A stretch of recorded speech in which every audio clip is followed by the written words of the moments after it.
What's good? What's good, y'all? What's good? What's the damn dealio? You know what I'm saying? Oh, they can't even see it, boy. I gotta And Skis, what's good? What's good? Hold on, let me fix the cameras real quick, y'all. scoot on in. Mm-hmm. Real. Skits, what's good, baby?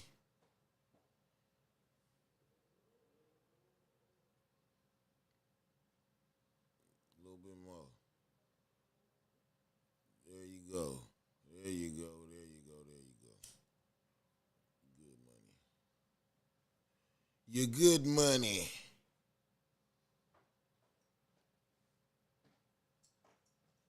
It's been a crazy last couple of weeks, man. Crazy week for sure. Yeah, let's start off with that one, man. We Man, doing an y'all interview know what today. it Skub is. gonna interview me, but go ahead.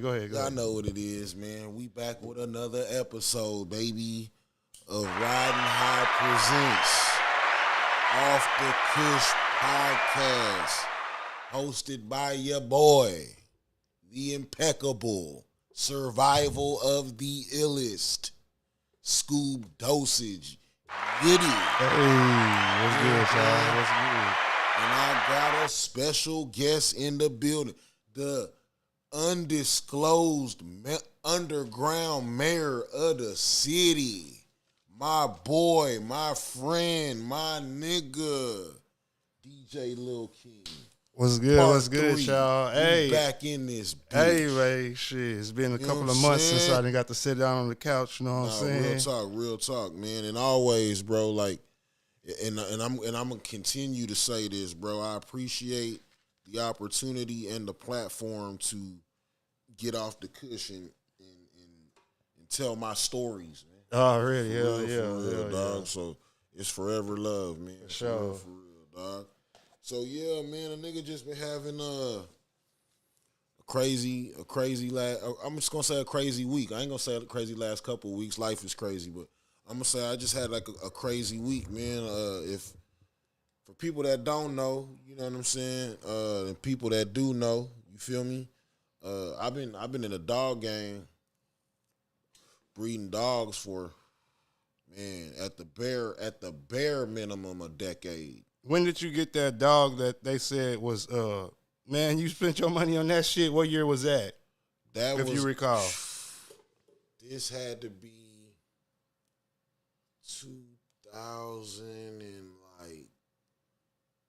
2012, 2011, Oh, really? 2013, around that time. Oh, Say really? between 2011, 2013, around that time. Because I had only been in Corpus for like a year and a half. Already. Okay, so for people that don't know, I had woke up, went to work one day. My wife called me up and was like, "Dog, babe, the dogs are missing." So I skirt off to the crib, Yeah.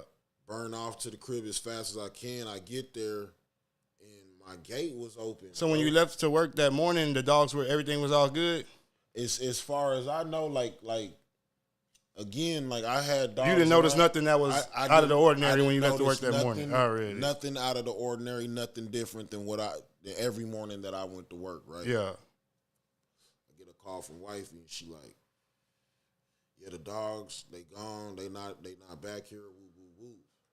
So I jump in the car, I use my partner's car, I skirt back to the crib as fast as I can.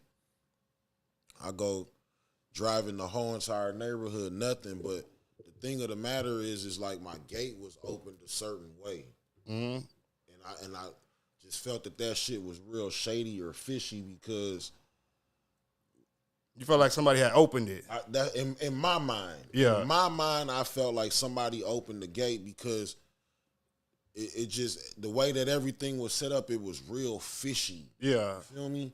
So all my dogs were missing that were back there except for one of my dogs that just so happened to be like in front of my house, but not in front of my house. Anyways, to continue on, I'm sitting at the crib the other day with wifey. We just enjoying our day together, enjoying our time. Shout out to my baby. And And my son, he come knocking on the door, do do do do do do do. And mind you, my dogs went missing a week before Christmas. Oh shit! Damn, the 3 months they been gone. So I done posted on Facebook lost pets and lost everything. Lost fucking everything, bro. So I posted all that shit trying to find my dogs, bro, and didn't get no luck, no hit, no nothing. So that kind of felt fishy too. You know what I mean? Because I've like my dogs have gotten out before on some like my next door neighbor. He don't want to go in with me on the fence. Yeah, and that fence on that side of the property is fucked up. So the dogs done just pushed that motherfucker like a picket down and then got out. Yeah, plenty of times, you know. And I've always had people in the neighborhood or got hits on Facebook to lead me to my dogs. You know what I mean? Yeah. So it was just strange that I didn't get no hits or no nothing pertaining to my dogs. And for people that don't know, I was breeding Merle, Bullies, and Merles. I'm just Merle Bullies, Merle Pitbull Bullies, whatever people want to call them. I was breeding Merle. I was one of the first people to have Merle in Corpus, period, hands down, the end. But so fucking my son, he comes running into the house after my dog's been gone for 3 months, and he's like, "Dad, I know where Cologeno's at." And I'm like, "Where?" And he's like, so I make my son walk the dog that we had, you know what I'm saying, that didn't get stolen or wind up missing. He said he was walking the dog, and he was walking the dog down the street. He usually normally doesn't walk our dog down. And he just so happened to see 2 dudes in a garage with my dog. What? On a fucking like a chain, like a leash type deal. You know what I mean? So I'm like, what? Like, hey, I just throw my shoes on. Yeah, hell I'm already in war attire. You know, in my brain, you know what I mean? I'm in war attire. So fucking me and my son, I just throw my shoes on, you know what I mean? And we start walking over there. So mind you, my son told me it was 2 dudes in the garage with my dog. Yeah. So I have already got a perception. Yeah, a vision of what the fuck is going on. Yeah, you know hell what yeah. I mean? So I'm already prepping myself. I'm gonna have to fight. Period. I'm gonna have to fight 2 dudes. Period. Yeah, I'm with it. I'm not tripping. I'm with the shit. Like, I don't give a good goddamn. I'm coming home with my dog. Mm-hmm. That's on mamas. You know what I mean? So we walking over there, and again, I had a perception in my brain. Yeah. We pull up, and I see a little black girl outside playing on a scooter. You know what I mean? Then I see a black dude with his back to me leaning up against the car. Then I look, and at this time, I'm kind of filled with adrenaline. Yeah, a little bit of rage. You know what I mean? So when I see this, it brings it down a notch. Remember, I'm already at 10, so it brought me down to 9. Yeah. You know what I mean? I look over in the garage, which is wide open, and I see my dog. Damn. I'm right back at 10. I'm right back at 10, bro. So fucking I walk up to the dude that got his back to me, and I'm like, "Say, bro." And I guess I snuck up on him. Like, he didn't know I was behind him. You know what I mean? So I kind of startled him. So he turned around like, "Oh shit!" Like, I'm like, "Who stay here? Who house is this?" Because I'm. He was like a younger dude, older dude, or what? He was younger than me already. But he wasn't a teenager though. Nah, hell no. Okay. Hell no. Because when you say little black girl, I guess I'm thinking maybe a little bit older than her type shit. Nah. That was like a daughter or a niece of some sort. Like this it's a child. Already on a scooter. You know what I mean? Not like a razor. Like she on a scooter. You know what I mean? Yeah. So I walk up on him like, "Say," he turn around like what's up? I'm like who house is, like, cause I'm pressing. Yeah. I'm here on like, you could tell like I'm on some bullshit. Yeah. You know what I mean? So fucking I'm real aggressive right now. So he turned around and he's like, my brother, this my brother house. Why? What's up? I just look at him, I go, that's my dog. You know what I mean? I walk over and his brother is in the garage standing next to my dog. I look at that nigga in his face and go, that's my dog. Yeah, what they say? Bend over, unbuckle my motherfucking dog from the shit, threw that motherfucker on my shoulder, and turned around and walked you can't say that's my dog. They didn't try to say shit at all? King, I was aggressive, bro. But I'm just saying they didn't like ask for no proof or no shit like that. Damn.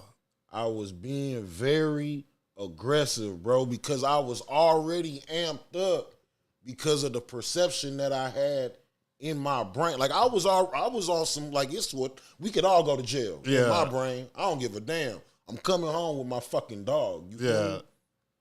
Okay, so I throw the dog over my shoulder and he wagging his tail, you know what I'm saying, jumping around and shit. Me and my son, we start to walk off, and I say to myself, Skub, you being a fucking asshole. You know what I'm saying? Like you being, like I could have played it a lot more, we'll say non-aggressive. Civil. Not even civil, just because I'm telling you, I went over there to these people's house with a beater. Like, I came over there ready for some action, nigga. Yeah. You know, period. Like, I already know what time it is. You know what I mean? So, as I'm walking out these people's yard, I said, you know what? I turned around, I said, I appreciate y'all for taking care of my dog, bro. Like, yeah, hell yeah. I'm not a total fucking asshole ass. It's just not me, you know what I'm saying? Yeah. So I tell the nigga, hey, say, man, I appreciate y'all taking care of my dog. I'ma bless y'all. You know what I'm saying? I'ma bless y'all because it's a blessing that I got my dog back. Yeah, that's what somebody said. They could have found the dog too, type shit. Real shit. You know what I'm saying? So I take off walking back towards the crib. You know what I mean? Because, again, the dog was 2 minutes away from the house, my nigga. Damn. Within walking distance, 2 minutes, my guy. Take off walking back to the crib, me and my son. And I guess the girlfriend of one of the dudes rolled up on us. Yeah. And she was like, oh, like, yeah, we found him. Woo, woo, wop. But okay, but now listen to what the lady tell me. Again, I'm just listening and observing what this lady has to say. I haven't said nothing yet. Yeah. She says to me, she's like, we found your dog wandering around. And then it went from we found your dog and another dog wandering around. Then it went to, and again, I'm not calling this lady a liar. I'm not saying what she said ain't true. I'm just telling you what I observed and what I heard. You know what I'm saying? Yeah. Then she went to, oh, it was your dog and another dog, a black one, which is the one that just so happened to stay or didn't leave or didn't get stolen, whatever. We picked up both of those dogs, brought both of them back to the house, but came and dropped off the black one on the corner right behind my house. Oh, shit. And then proceeds to tell me, hell, I didn't even know it was other black folks living in this neighborhood. And I'm like, cool.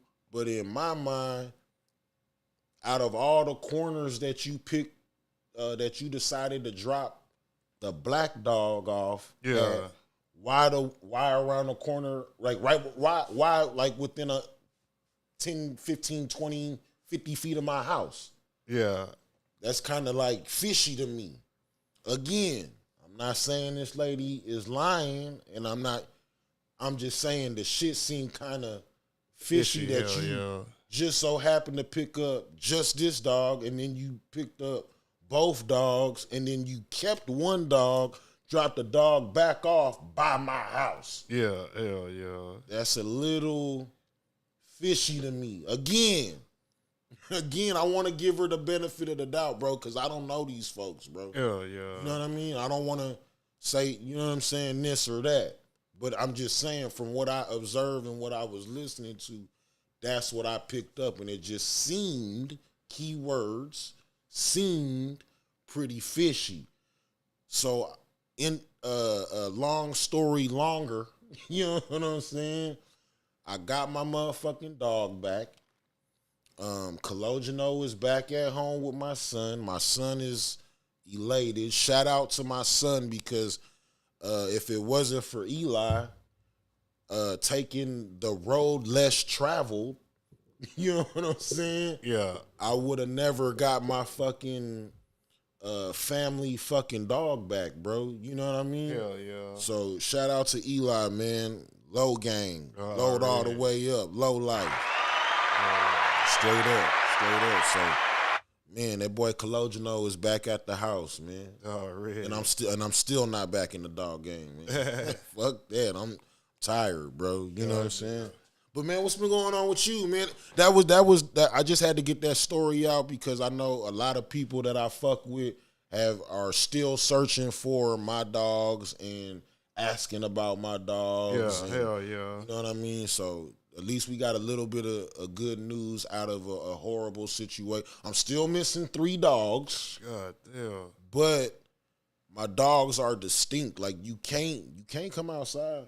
Not with my dogs, you can't. Not go nowhere. You know what I'm saying? On some real nigga shit. So, but anyways, man, what's been going on with you, man? What you been up to, my nigga? Shit, just fucking filming, fucking doing music for everybody and shit. Oh God. Fucking taking care of business, shit as usual, shit. You know what I'm saying? Yeah, you just did some music for me, man. Be on the lookout for the new single, man. Kill Bill, man. That nigga, I got a screwed and chop version so crazy. Yeah, hell yeah. Bro, this nigga DJ Little King, bro. Hey, I got a screwed and chop version so fucking crazy. Hey, I might drop that bitch tonight, man. Oh, you know what I'm saying? on the Julio Fulio, man. I might drop that bitch tonight, dog. So y'all stay tuned for that, man. Hell yeah. So I remember last time when we had linked up, you know what I'm saying, and got to get off the Kush, you know what I'm saying? We had touched on a couple of subjects. We had touched on a lot of subjects, but there's still some shit that the people want to know, and there's still some fucking questions and some shit that I want to dive into. Already. You feel me?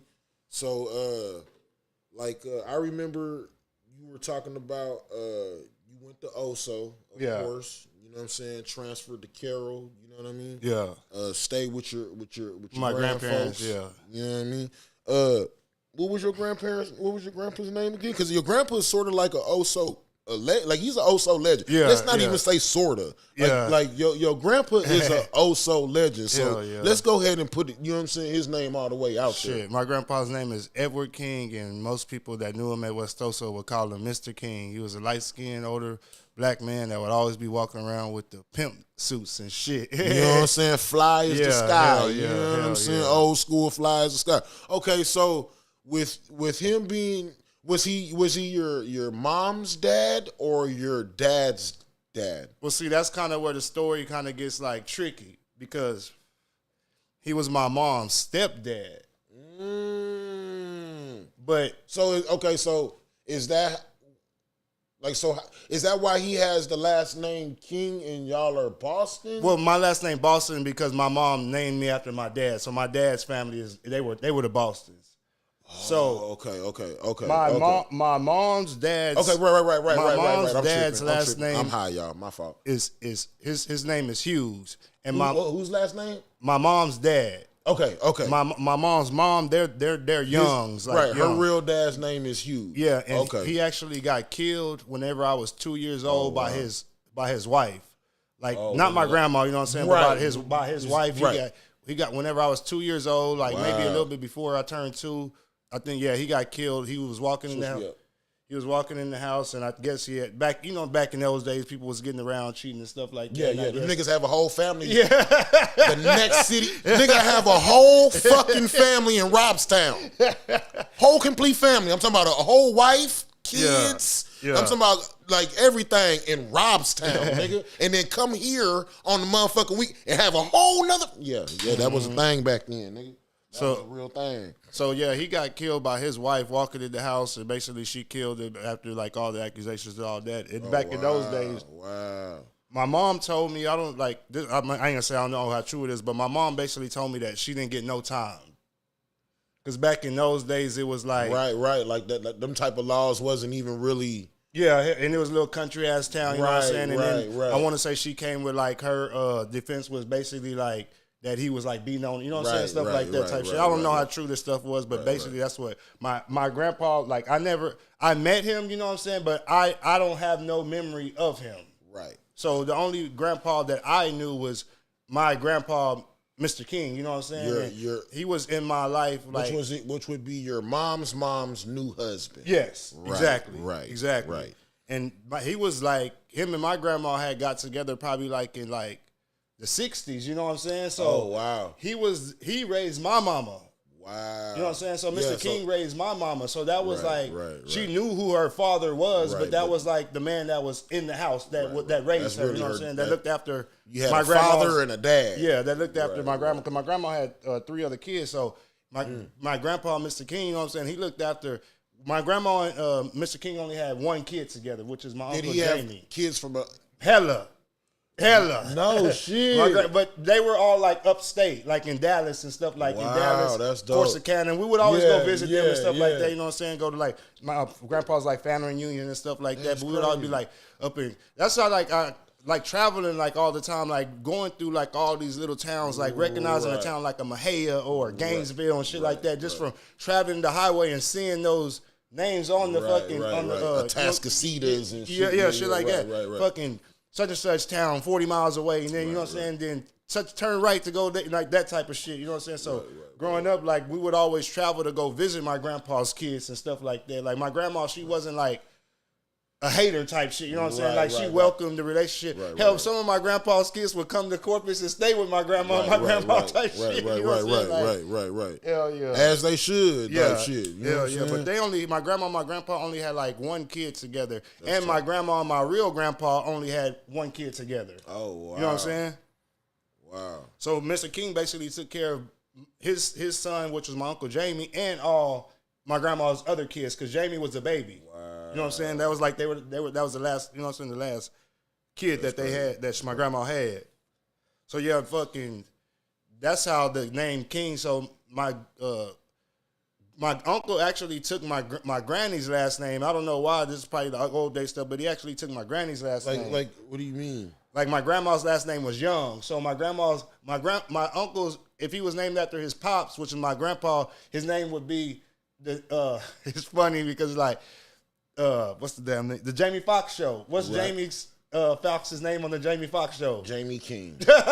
So that would be my uncle's name if he took my grandpa's name. Crazy. Hell yeah. That's crazy. Hell yeah. Now, I remember also you was talking about how you got to travel, like you was traveling and with, like, I guess it might have been with Mr. King. Yeah. You was traveling and you was getting to see like all these games all over and shit. Like, you was telling me that you got to see like, who'd you get to see in state? We saw like Byron and them playing the Astrodome. That was in football, but we traveled in basketball, football, and all that. Like, so we'll never see. My grandpa, like who like give me an example of some of the people that just from traveling with your grandpa to see, like, maybe a family member or a friend or a local, but wound up seeing somebody that wound up turning into a fucking star or some shit. Well, that goes back to basically whenever we would go to like those state tournaments in Austin, and we would see like Kendrick Perkins, Daniel Ewing, TJ Ford, goddamn Chris Balls, you know what I'm saying? Like all these dudes in like high school and shit. Like, damn, it was so many that we saw. Can't even remember them. Balling out the gym like a motherfucker. These dudes 7 foot in high school type shit. You know what I'm saying? Like we hadn't seen nothing like that. This nigga you know junior, like 7 foot. This nigga still got a year of basketball. Nigga junior 7 foot. Crazy. $185, but this nigga still got a year to play ball. That's crazy. Hell yeah. That's crazy. So my grandpa and them, my grandpa had been a teacher at West Oso since like the early 70s. So actually, even before I was born, my grandma. Did he go to Oso? No, my grandpa was like from where's my grandpa from? He's from Corsicana, Texas. That's where he's from, Corsicana, Texas. But he went to college at Marshall College, and I can't remember exactly where that said.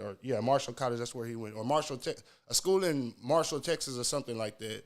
But so he went to college, like, you know what I'm saying. Whenever black folks like wasn't going to college type shit. You know what I'm saying? You know what I'm saying? It was not the norm type. It was not the norm, and he became a teacher and stuff like that. So hell yeah.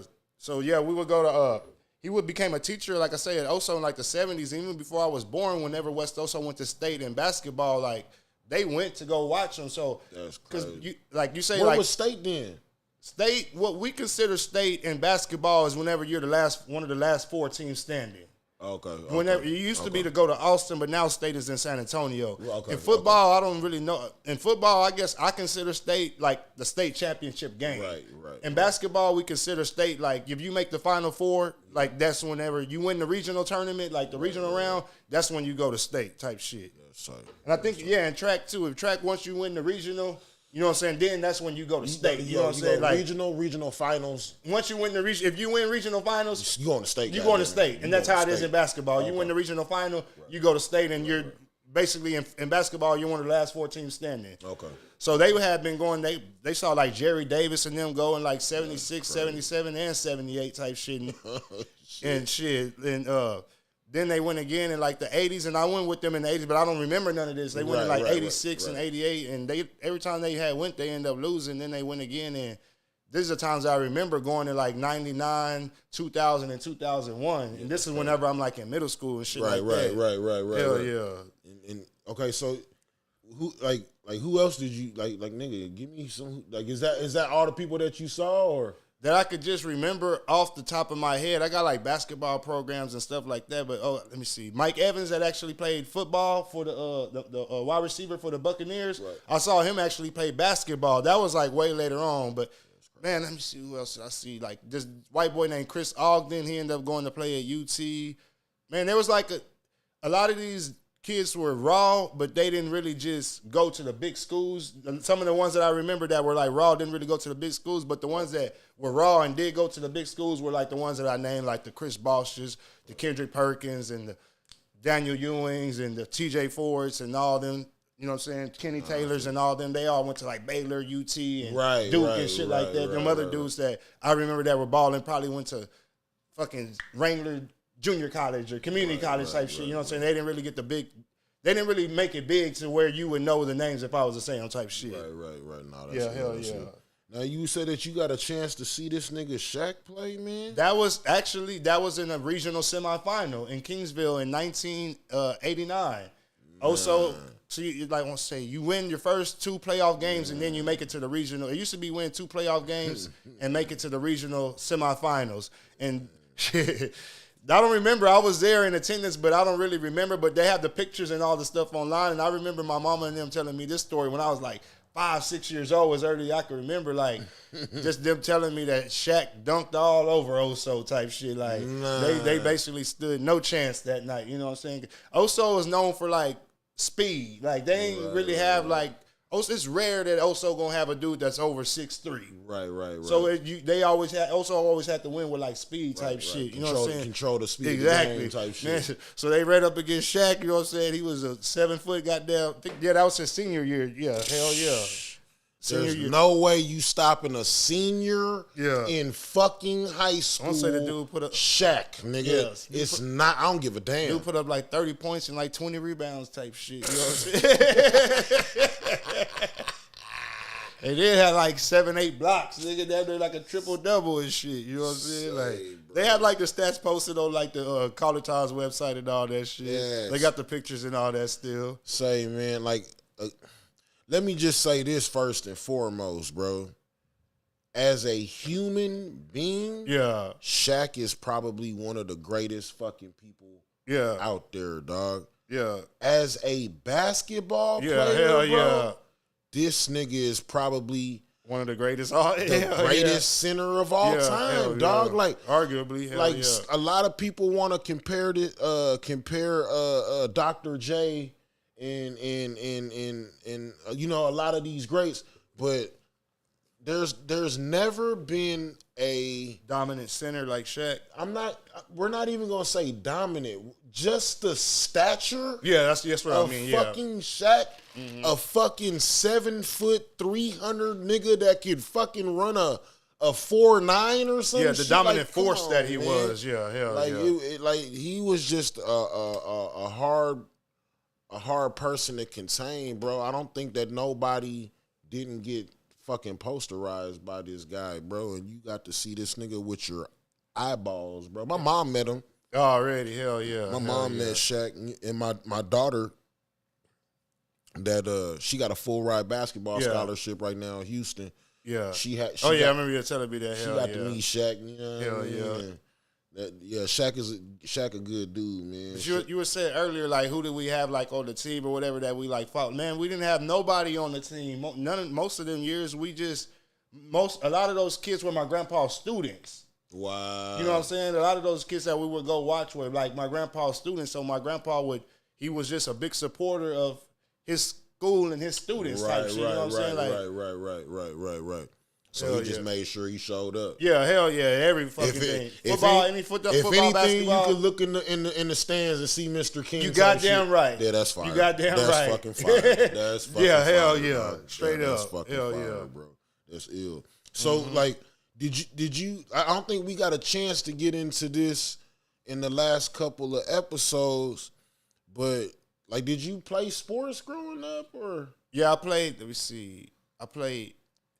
In City League football, I played City League football one year, CCYFL, and then by the time I got to like middle school, we played like intramural sports and shit like that. Like I never played City League basketball, and then I got played middle school basketball, and then played like what middle school basketball. You went to? West Oso. Oh, okay. So it was almost like like I say, Oso had my class was 04. Right. So Oso went to state in the 70s. They went to state in the 80s. Right. They went to state in the late 90s.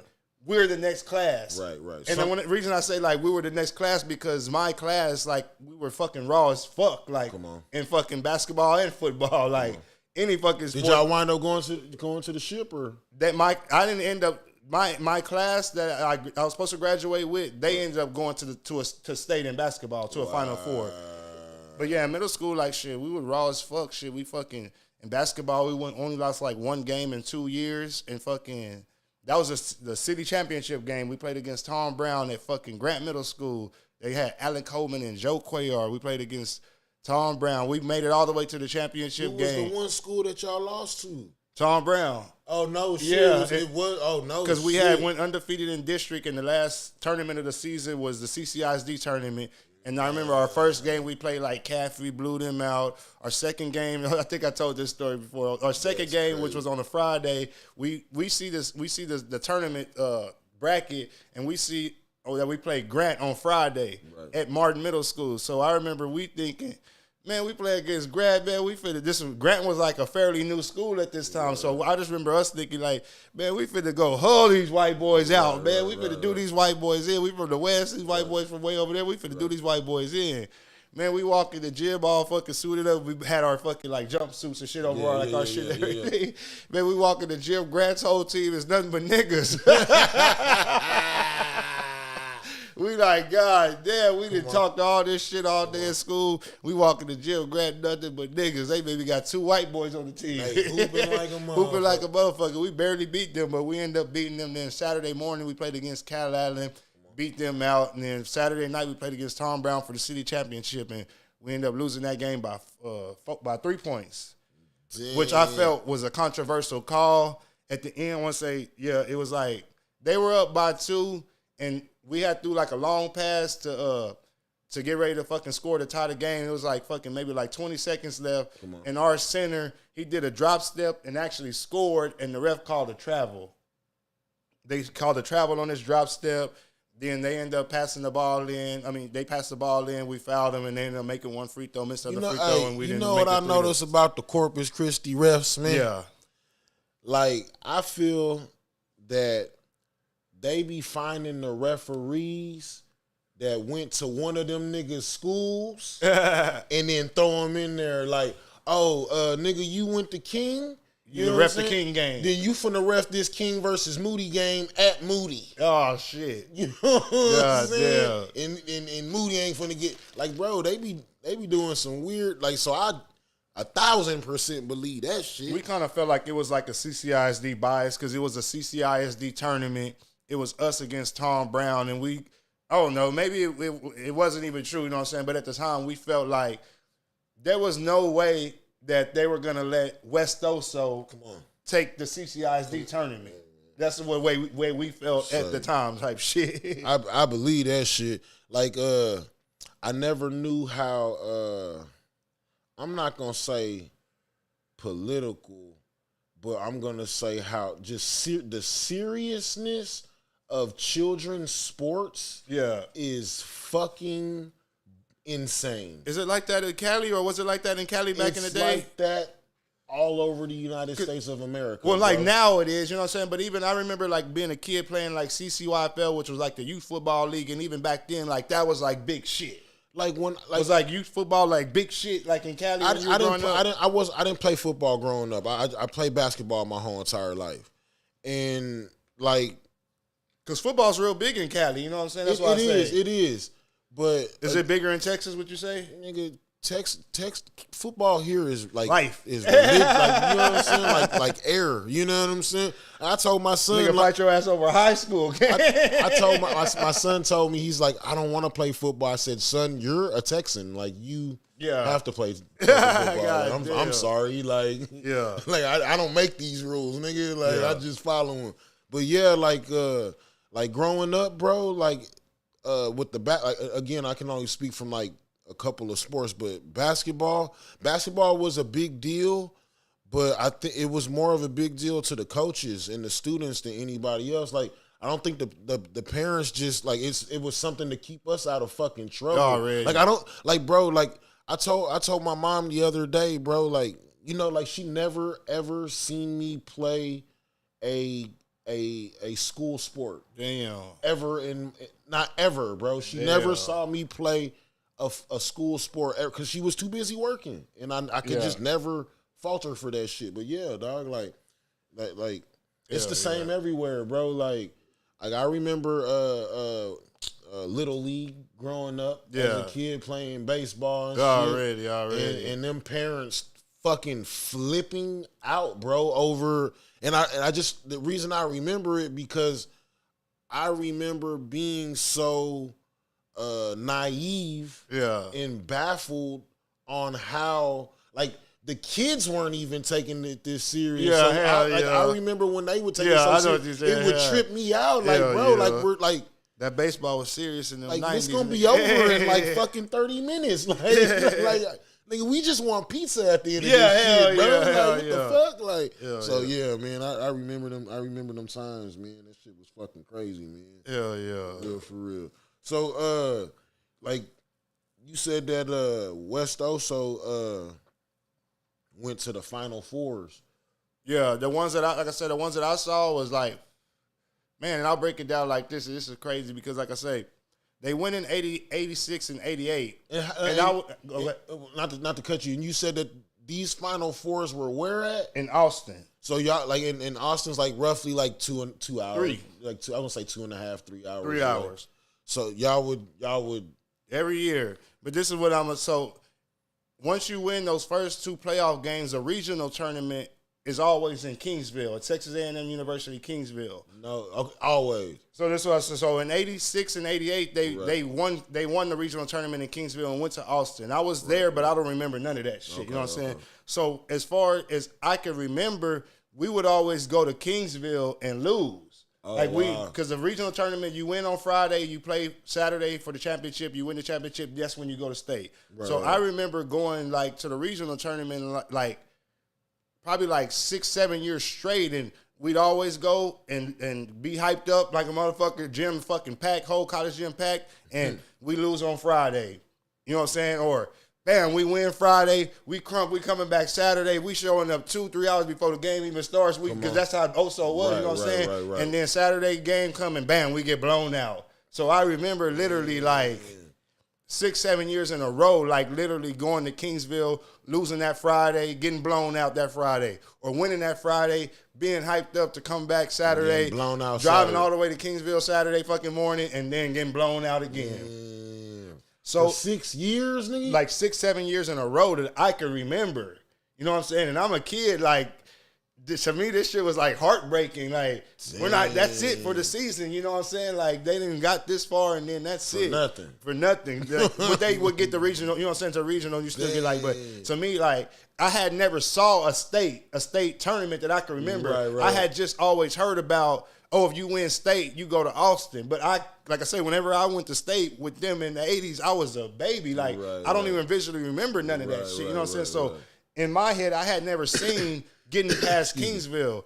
So in the 98-99 season, because football season is in the fall, so football season was in 98. Man, this is crazy right here. So whenever Byron and them played in the Astrodome in 98 and they lost to Sweeney, fucking Sweeney knocked them out of the playoffs, and that was it. Oso's football season was over. Tell me why.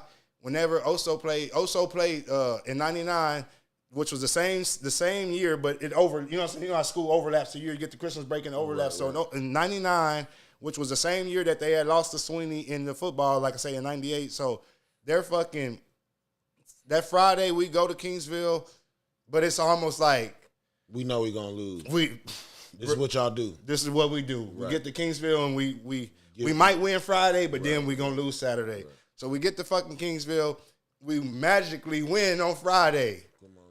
Guess who we're fucking playing on fucking Saturday? Sweeney like them. And so play them in football, play them in basketball. But this time in basketball, this game is to go to state.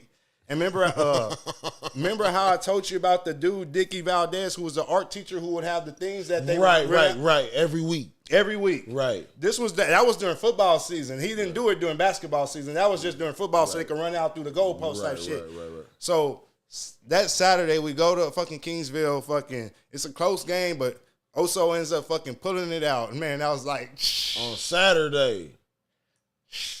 This shit almost brings tears to my eyes because it's the memories that it brings. Like, hell yeah, nostalgic like a motherfucker. Hell yeah, like so fucking Oso wins on fucking Saturday, and art teacher Valdez, he whips out a fucking sign that says, "Revenge, success is the best revenge." Oh God. Bam, next week we headed to fucking Austin. That's crazy. Hell yeah, and I was like, and this is the first time in how long? At least 7 years. No, this was the first time. Yeah, at least. Well, this is the first time they had been in since '88, so it had been 11 years. Shit. 11 years since Oso went to fucking. Oso had went to state. Right. So we packed up. Fucking Oso then let school out for the whole fucking day. No, there's no school. Shit. Basketball games Thursday at 3:00 in Austin. There's no school on fucking Thursday. If you can make it to Austin, get out there. Matter of fact, they loaded buses. Let's go. Don't even worry about it. Just be here at 7:30 in the morning. Yeah, with a bag. We all sleeping on the bus. The money for your game ticket, and we're going to fucking Austin. But I was going with my grandpa. Oh, really? That year, let me see. That was my 7th grade year. Come on. So you can distinctively like this is I remember this. We're going to Austin. Right. This burnt in your we in Kingsville. We done lost 7-8 years in a row. We're going to Austin to see fucking Oso play in the fucking Drum, which was the UT basketball arena. They called it the Drum, the Frank Irwin Center. That's crazy. Games Thursday. We get there fucking Thursday fucking morning, go to the Irwin Center, get there, and Oso's playing against some white boys that are tall as fuck. And probably shooters like a motherfucker. Shooters like the motherfucker. They had one dude that was already committed to UT. Come on. he just, you know what I'm saying? And they just outsized Oso. Oso hit like 13 threes that game. So, hold on. So, with this tournament, with this state tournament, it's the Final Four, right? So Final it's Four. one and done. One and done. Okay. You win, you playing for the state championship. Right. You lose, you're going home. Done. One and done. So they play that Thursday. They play against a team called Seminole. They end up fucking losing to Seminole. It was a close game. I want to say they lost by like 7 points. Yeah, but Seminole just basically had too much size. Also, they didn't have the size, but also was putting them threes. But whenever threes between the team in one game, 13 threes. But I remember specifically at the beginning of the game, Oso like wins the tip off, and I don't even want to say his name because he's my homeboy. Oso wins the tip off, and they run down, and the dude has a clean layup for Oso, and he misses it. Nerves. The arena, like, this arena it wasn't filled to the max, but this ain't a fucking high school fucking gym. You know what I'm saying? And this is state. You can hear every this is state. You got people all on the sideline with cameras. You know what I'm saying? You got the Austin newspaper. You got everybody from all over the state like covering this shit. This is fucking state. So that we should have known whenever he missed that for like that kind of set the tone, and they just couldn't handle them boys, and they ended up fucking losing that year. So who shall remain nameless, you should have yammed that bitch. Hell yeah. Set the tone on some like nigga, you know what I'm saying? Hell yeah. Real. So fucking 2000 comes around, we go back to the regional tournament in Kingsville, but at this point, we didn't win the state the year before. So it's like because mind you, whenever they had went to state, the majority of the stars on that state team were sophomores. So we're like, this is okay. Like, we lost y'all their sophomore year, but y'all are soft, nigga. This is just the beginning. We coming back. You know what I'm saying? Coming back. Right. So their junior year, we end up fucking going again. To state again. Go to Kingsville. They win fucking this regional tournament. We're back at fucking state. That's what I'm saying. So whenever that year when we went to Kingsville, the second year, it was almost like expected. Like we blowing through y'all niggas. Yeah, exactly. Yeah, so they went to state again. Man, played against a team called Waco La Vega. Man, them niggas, those were the niggas I say. If I was to say their names, you wouldn't remember them names, but I remember them niggas. Go Chico! Fucking drilling. Mario Kinsey, Don Hooks, and then Don Hooks had a fucking twin brother or a brother that was like a year younger. I think they were twins. And man, these niggas, and that's the game that Byron says, nigga, the first play of the game, them niggas threw a bounce alley hoop. Nah. Straight up. Nah. And we ain't used to seeing shit like that in corporate. The first play of the game, they won the tip off and the nigga threw a bounce alley hoop. He missed it, but it was almost like that fucking raised the fucking whole fucking, I ain't gonna say because he wasn't even in the gym. That raised the whole fucking arena out there fucking seats, even though he missed it. And I even it was to the point I felt like the Oso players kind of like wanted to watch them. Not wanted to watch them, and I may be wrong, but I just kind of felt like it was like a shock moment. Like, fuck. Like, we really here type shit. And even though it was the second year, it was damn, like, these niggas they came on some And1 shit. You know what I'm saying? Like, them niggas came on playing. They playing. So, man, them niggas, they ended up losing that year. Fucking by 13, I want to say it was 75-62. Yeah, they lost that year. So senior year, them niggas come back, which is my 8th grade. No, senior year, their senior year, they come back, which is my freshman year. To state again. Hold on. Fire. Yeah. So I'm playing for the Oso team at this time. Obviously, I'm on the freshman team, but the varsity, they didn't win the state 2 years in a row. They're the cover of magazines. Oso ranked number 2 in the state. Yeah. You know what I'm saying? Predicted to go to the state finals and whatever. This is their go to Kingsville for the 3rd year in a row, or probably for like the 10th year in a row. But for the 3rd year in a row, they win that motherfucker. Right. So, bam, we're headed back to Austin for the 3rd year in a row. We play Thursday morning. We play against a team called DeMint, Texas. And, man, that game was I just remember that game being so ugly and sloppy. Like, I want to say, like, the score, like, fucking the end of the first quarter was like, one of them games. Was like fucking 9-2 type shit. You know what I'm saying? Like, real ugly game. Yeah. But by the end of it, Oso wins that motherfucker. Oh, shit. Shit. Also win that motherfucker 45-21. Bro, I was gonna say 39-17. No, that team didn't. They just kept shooting, and they couldn't make nothing. Like they just refused to drive it to the hole, and all they did was just shoot threes, and they wasn't falling, man. And then also ends up beating them by 24, which was like, damn, like 24, like fuck, you know what I'm saying? Yeah, already, yeah. Hell yeah. So then fucking Saturday, this is great too. So I remember being like in the Frank Irwin Center, and there's like 2 minutes left in the game, and Oso's up by like the fourth quarter. It's like 2 minutes left in the game, and this is the game against Dimmitt. This is Thursday, the semifinal. Man, we're so fucking crunk. We leave the game and we're already running to go buy tickets at the fucking ticket booth for fucking Saturday. Like literally, Oso was like I said, it was like 2 minutes left. Oso was probably up by like fucking 18, 20. We're like, we ain't seen no Saturday. I remember half of Oso's crowd leaving to go buy tickets to immediately to get those good seats for that fucking state fucking final on Saturday. Fucking, we ended up staying in Austin that fucking whole weekend, and fucking, that's when, man, that night that was in 2000 when we went out to fucking eat, and we saw like a whole bunch of players from like Houston and shit. But that 2001 year, like I said, the year they ended up going to the fucking final. That Saturday, we go to the Irwin Center early in the morning. Game was like at 10:30 and shit. Fucking playing against fucking Mahia. And man, Mahia, I remember it was, they went on a 21-3 run. In like the first 6 minutes, bro. I hate them games. It was like, bro, that game was over before it even. Bro, I hate watching those games, bro. It was over before it even started, bro. Like literally. Bro, I done watched my daughters go through that time and time again, bro, against teams that like if we could just. And they did good the rest of the game, you know what I'm saying? It was too late. It was too late. It was By the time y'all caught y'all footing, you know what I'm saying? Man, Lee was already too big. Hell yeah. Man, I hate seeing that. So shit. From when that was their senior year, so to us it's like it's over.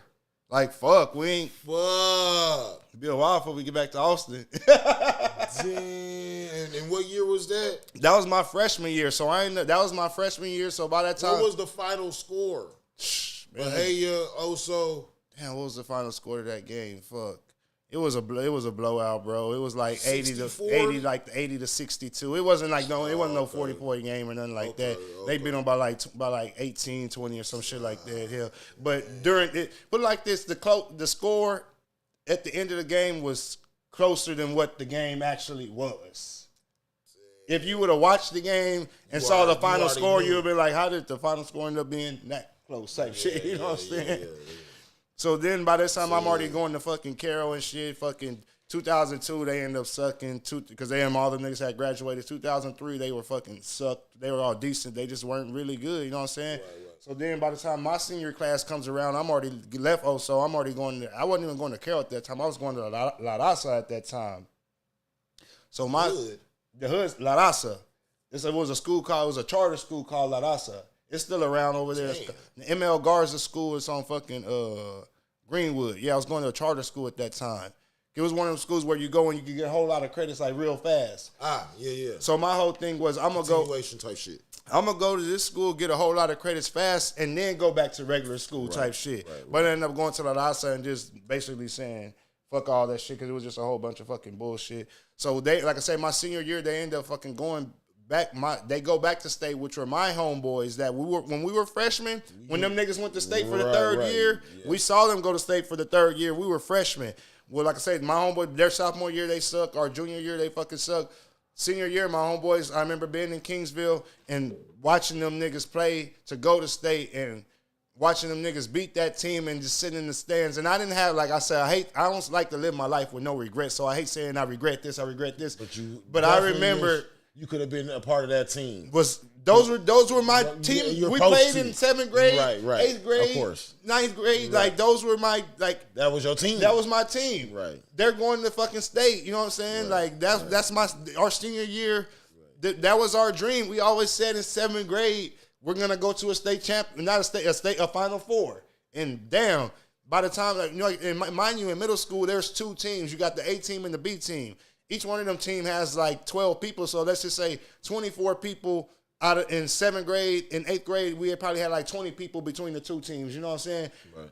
It was only 3 people left from those 7th and 8th grade teams, which is my homeboy Chris Pennybaker, my homeboy LaQuinn, and my homeboy Leslie Thomas. Those were the only ones that were like left from our middle school team, right. which, like I said, from the A made and it B, all the way to senior year. that made it all the way to senior year. Right, The only ones that didn't fall off. Right.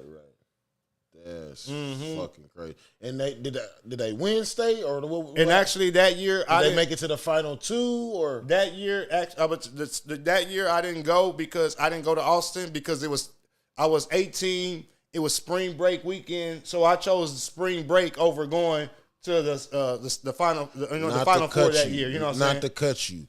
Now, if you tell me that you did not, if you end the fucking story off with you didn't go and these niggas won state, I'm gonna be upset.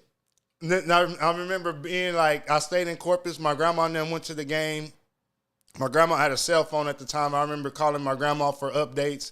Right. And I remember like every time I called my grandma, it was like her voice was just cracking more and more every phone call.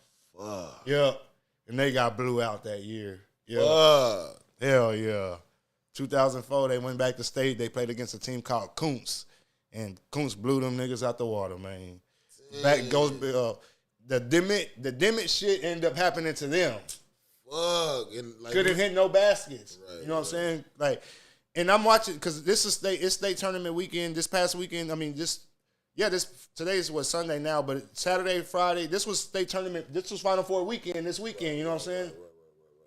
And I'm sitting there watching a lot of these games, and a lot of these teams are suffering from the same shit. Like, nerves. They're getting there, and it's the end of the first half, and the team is 4 for fucking 18. Like, and I'm like, is it because of settings different? You know what I'm saying? I never got to play in it like that. You know what I'm saying? I think it's all of the above. Going from that small gym that holds fucking 1,000 to now you're playing in a place that holds 10,000. Nah, because the court's the same size fucking everywhere. But bro, I think maybe it's like the backdrop, because instead of the rim being right here and there's a wall right here, right. The rim's right here and it's there's open. a fucking that bitch open exactly. like a motherfucker. Yeah. Nah, I mean, don't get me wrong. I know that plays a factor, bro.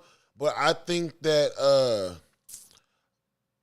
again, this is from me observing years and years and years and years of my children playing basketball from fucking little dribblers. So I'm talking about like 5th, 6th grade all the way through like in college. Like my kids are still playing ball. You know what I'm saying? Yeah. And I think what a lot of it has to do with, bro, is nerves, man. Like they get down on themselves after that team scores goes on a little run and shit. Yeah. Like goes on like a little 3-0 run, and then it snowballs, bro, into. And then the thing is too, fuckery. Like I'm sitting there watching it on the TV, and it's like the team's down 12 points, but I'm looking at it like almost like an NBA game. 20 teams down 12 points. That's six baskets. It's nothing to come back. Yeah, that's 6 baskets. Being in that arena, bro, like I remember being in, and then a lot of pressure. Like feeling like, damn, we're down 12. Like fuck. Like it almost feels like the game's over by being down that much by being in the arena type shit. You know what I'm saying? And I'm watching on TV. I'm like, 12 points ain't nothing. That's nothing to come back from. But I remember being in them arenas, being down 10, 12, like, fuck, damn, is this going to be too much to overcome? Like, and it's only 10, 12 points, but just being, like you say, in the moment, I'm a fan, and that's what I'm thinking. So I can only imagine what the players thinking type shit. Exactly. Hell yeah. It's a lot of fucking pressure. And then at the same time, it's not like you can just get out here and go for what you know. Yeah. I got to follow this guy or this lady's regimen, bro. Yeah, hell yeah. I can't just go out here even though I know I could pass everybody out here and yam this bitch and set a holder. The coach might not might take me out the game. You know what I mean? So it's just a lot of factors play into that shit. It's fucked up, bro. I'll wrap this up real quick, but I just want to go real quick and then I'll be in this. So come on. In 2008, we go Oso girls make it to the Final Four for the first time ever in history. No shit. With an undefeated record. Wow. Yeah. So Oso girls made it 2008. We go to Austin. Like nobody could beat these girls. Nobody could beat them. So we get there on the Thursday, play the game against a team called Kennedale, man. In Kingsville. No, they won in Kingsville. Okay. So they made it still undefeated. Still undefeated. Made it to fucking Austin, and they played against a team called Kennedale. And at the time, Kennedale had they had the best girl player that I had ever saw with my own fucking eyes. I left that game saying this girl's the LeBron James of fucking high school girls fucking basketball. And also girls had a girl named Novella Thomas, and she was cold as fuck. You know what I'm saying? She matched her point for point, and she like did it. But that girl was that. But like this, Novella was, and no disrespect to Novella or nothing, but that Novella was headed to Texas A&M University, Kingsville. You know what I'm saying? Right. D2. Right. That girl was headed to fucking LSU. Right. You know what I'm saying? Like, right. And Novella put on a fucking show. Like, right. Novella probably should have got better offers after that game because she showed up just like that girl showed up. Right. But that girl was just so fundamentally sound, like crossing. She was like a nigga out there, bro. Like, you know what I'm saying? She was out there like a nigga. Her name was Destiny Hughes, bro. Her daddy was a coach, and she was out there like a nigga, bro. Right, like, I remember, like, God damn, nigga. Like, I had never seen a girl play like that before. That's, you know what I'm saying? Like, crazy. So that year, that was the first time the girls went, they fucking lost. 2011 rolls around, 3 years after the girls go, and my grandpa and them, they were like, at this point, we had stopped traveling, you know what I'm saying? Like, my grandpa wasn't just in the health to just be getting on the road and shit, you know what I'm saying? Getting older now. So fucking that year they would show the games on TV. Oso boys make it to state 2011.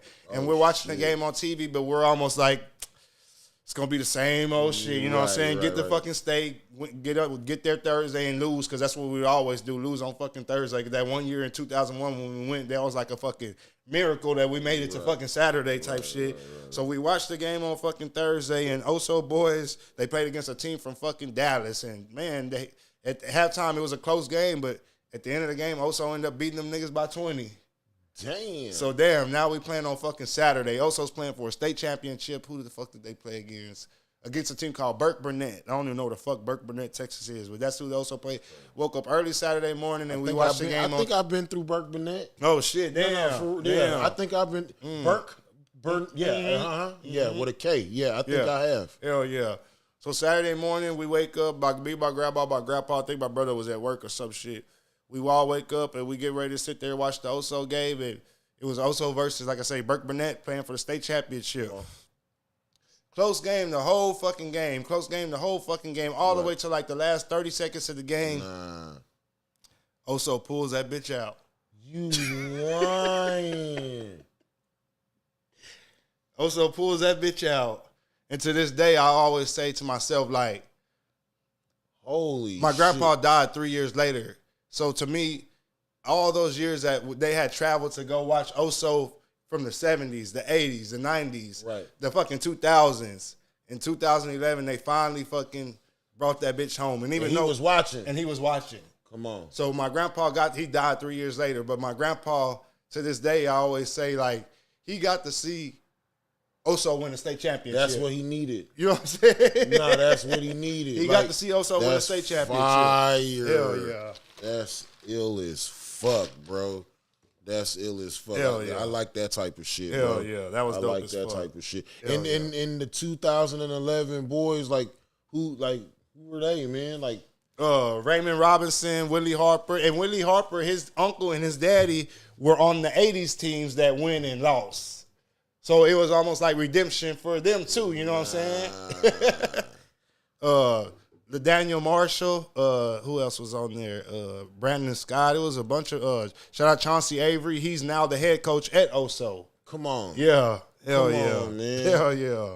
Come on. That's Robert Watson, hell yeah. I was like, hell yeah. They put on, like they brought and they was like, I want to say whenever at the end of the game, the dude says, bringing back the first title to Corpus Christi in 60 years.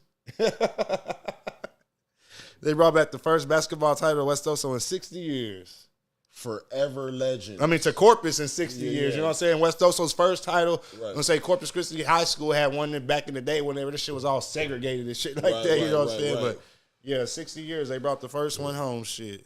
That's hell so yeah. Boys is cemented in Corpus Christi. Hell yeah. Corpus Christi history. History. Dog. Yep, like a motherfucker. Man, come on, bro. Hell yeah.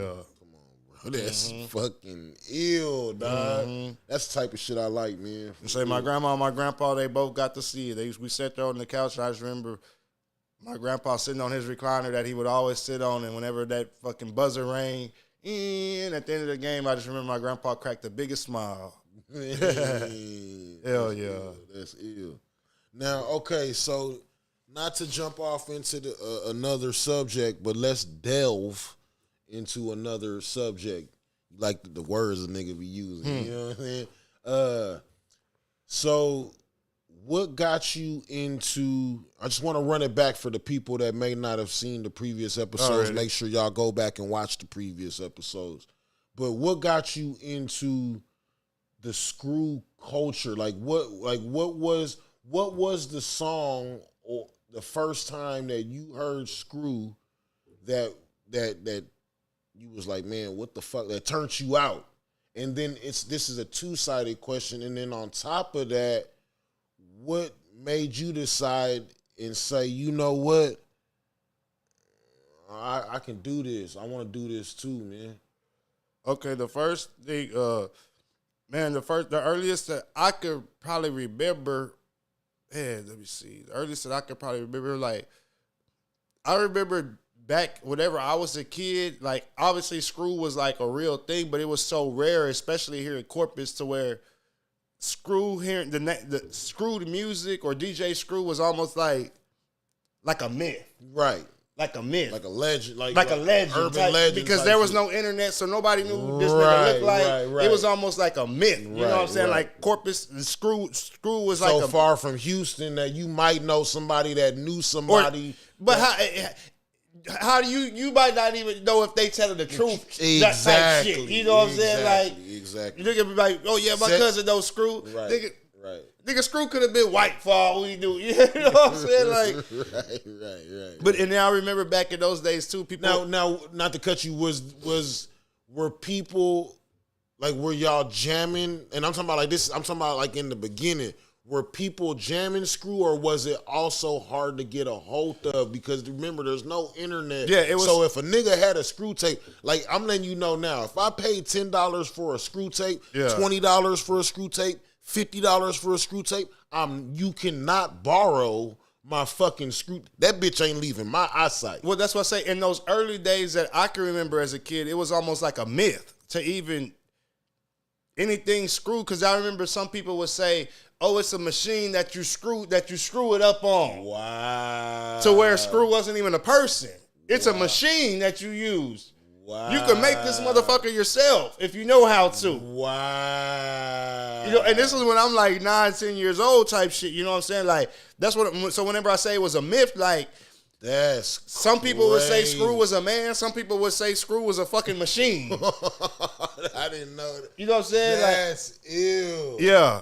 That's ill as fuck. And I remember one Christmas, my brother had got the talk boy from the Home Alone. Already. With the voice changer. You speed up and slow it down. That was a mandatory Christmas gift. Yeah. Had to have it. Hell yeah. Mando. So my uncle Jamie, he was in the military, and he would always come back to Corpus like to visit us and shit for the holidays and shit. And he had like a whole No Limit collection. So I remember like getting colorful ones, right? Yeah. And I remember like getting like his CD collection, and my grandma and them had like a badass like Kenwood stereo with the speaker. You know what I'm saying? Bitch had like a 5-disc CD changer on that motherfucker. They had the glass where you had to push it to open the joint. Yeah, hell yeah. Stop playing with me, man. Hey, man, you fucking with a real one, dog. And the motherfucker got the equalizer separated from the tape player, that separated from the motherfucking goddamn CD player. Hell yeah. So fucking, he would come in town, and I would find blank tapes like around the house and shit. And I would like make mixtapes off of his No Limit albums. And whenever I would say make mixtapes, I would literally like get like Master P, Ghetto Dope. Put the CD on, put it on, make him say, and press record and play, but have that bitch on pause on the tape. Right. And unpause that bitch and then press play and make them say, play. As soon as make them say, done, press pause that bitch again. Stop playing with me. Switch to the next CD I want or whatever. Come on, man. Same shit. Press play, pause. You know what I'm saying? Straight up. That was that's how it was done.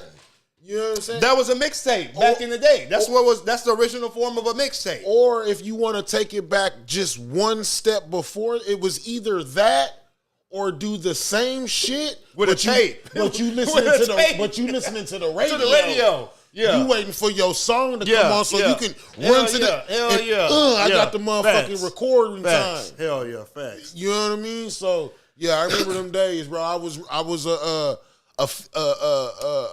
aficionado in them days, nigga, because I was definitely. And I would do the same shit like you say with the radio and shit too. Hell yeah. Shit. But I think at this point I had graduated to the or not even graduated, but more or less just like had access to. I had access to that type of music type shit. My daddy and my mom them, they weren't spending money on that type of shit. You know what I'm saying?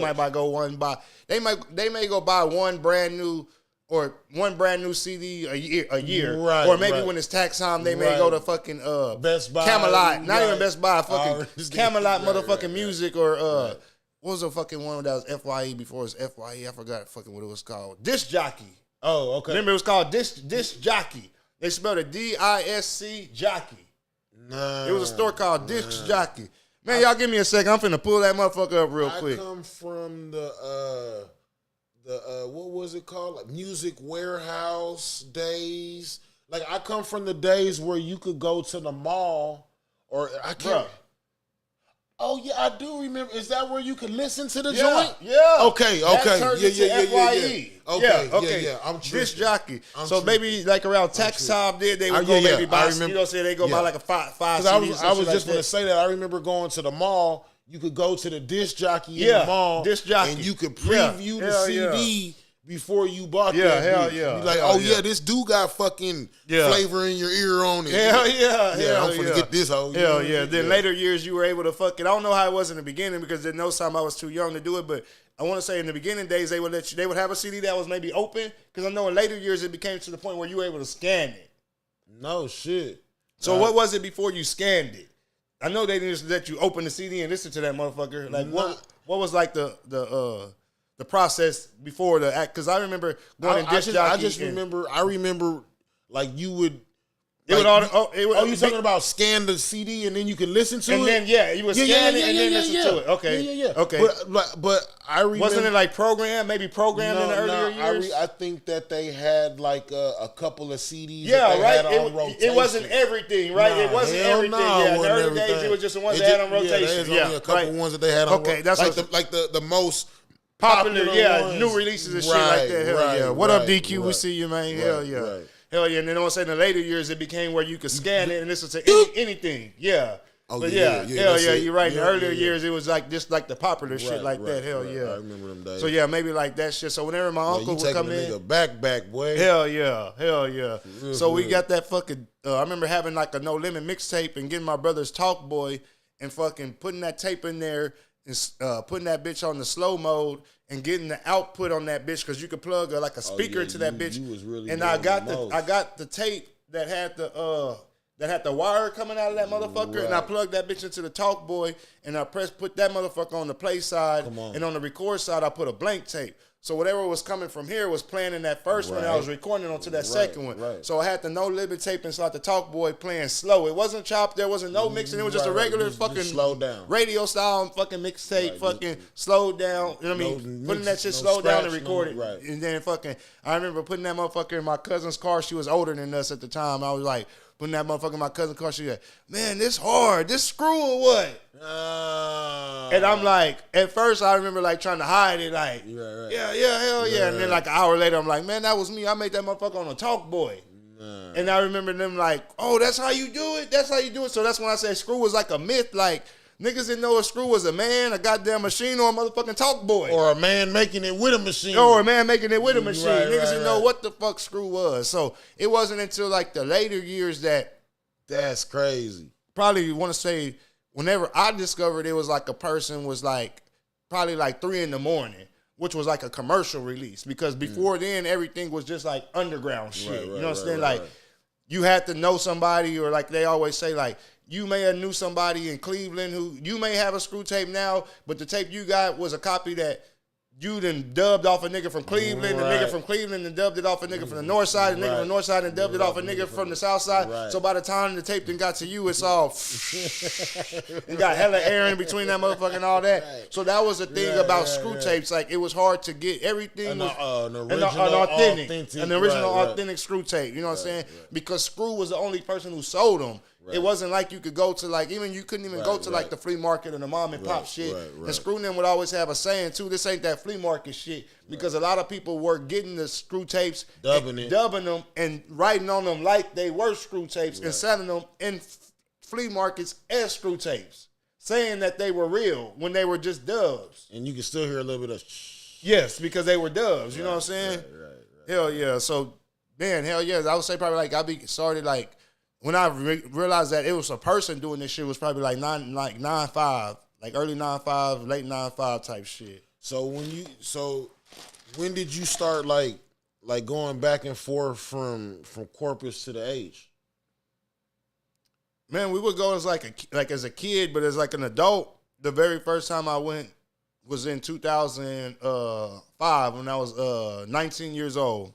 And was the beef between the North and the South like really going like crazy then, or did it already had died down? It was on the way like out at that point. You know what I'm saying? What was that like in your words? What was the North and the South beef over? Like, explain that.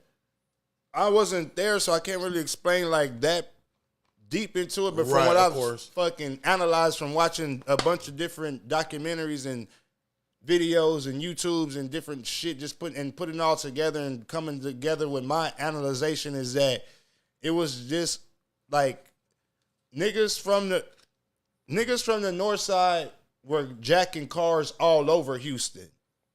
So niggas from the north side would come and jack the niggas' cars. When I say jack cars, I don't just mean jacking your regular fucking Ford fucking Taurus or your fucking, jack the slab. But when you say jack, you also aren't talking about fucking just steal. You talking about like carjack, like any type of way, nigga. You might be inside your house in the bed with your girl, and we see that slab in the driveway. We jumping in that motherfucker. Might catch you at the stop sign and get this motherfucker. Might catch you at the motherfucking red light and get this motherfucker. Any type of way, it was like open game back.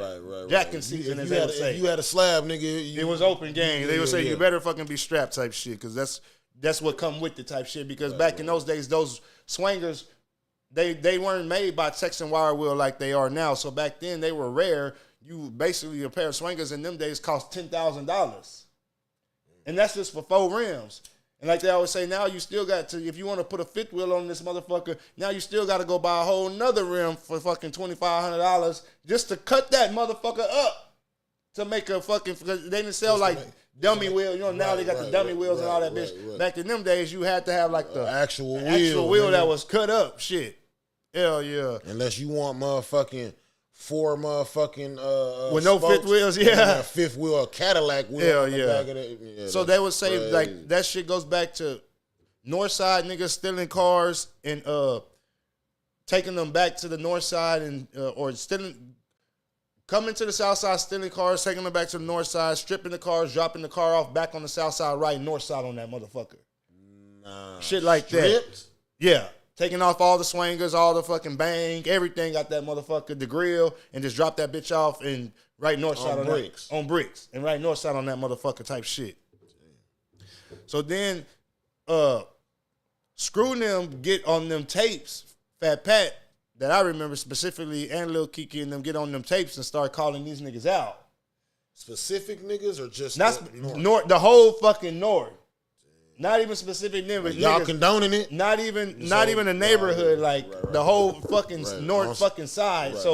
That like everybody on the south side's jamming Screw. North side ain't really got no representation. So that's just. But was they still jamming Screw on the north? You had to do it undercover because the north side niggas, the south side niggas was talking about you on the Screw tape. So even if you like Screw, your homeboy might catch you listening to that shit and get mad at you or want to fight you because you're listening to these niggas talk shit about us. That's crazy. About us. Yeah, I'm not trying to jam that shit. Put the shit fire. What's the neighborhood you from in Cali? I mean, not even the neighborhood, the city that you from, Garden Grove, right? Right, from Garden Grove. Now you listening to the niggas from the other town over, fucking. Let's say you listen to what's the next town over? And you listen to some niggas from Anaheim, and they hard as fuck. Right, and they talking. But they straight talking straight shit about Garden Grove. But they hard as fuck. They sound tight as fuck. Then you might want to listen, but you can't listen to that shit around your niggas ass. I'm at home. Yeah, that's almost like the best explanation I could give with that type fucking shit. Yeah, at home in the bathroom talking about fuck Garden Grove. Yeah, and we're not even just like going along with it, it's just listening to it because it's tight. But you know that if your niggas hear you fucking listen to this shit, they gonna look at you. Hell yeah, hell yeah. Nigga, you a weirdo, nigga. Hell yeah. So a lot of that shit was started like with them screw tapes type shit, but like. They would always say, too, like, Southside niggas would steal cars, too, and write Northside on the cars to throw people off. To make it think that, oh, it was a Northside nigga who got your shit, when in reality it was a nigga from the South just like you was type shit. Oh, wow. So, yeah, then Screw them was out there. It was out first with the Screwed Up Clique. DJ Screw making the tapes. They shooting all these slugs at Northside or whatever. Then Michael Watson wanted their representation, so that's whenever they started like the Swisher House and shit. Then he would have the niggas freestyling on his tapes. So I could slow this shit up and do the same shit. Yeah, exactly. And basically having niggas rap on the tapes like Screw them, and basically that was like the Northside version of the Screw tapes, was the Swisher House tapes. And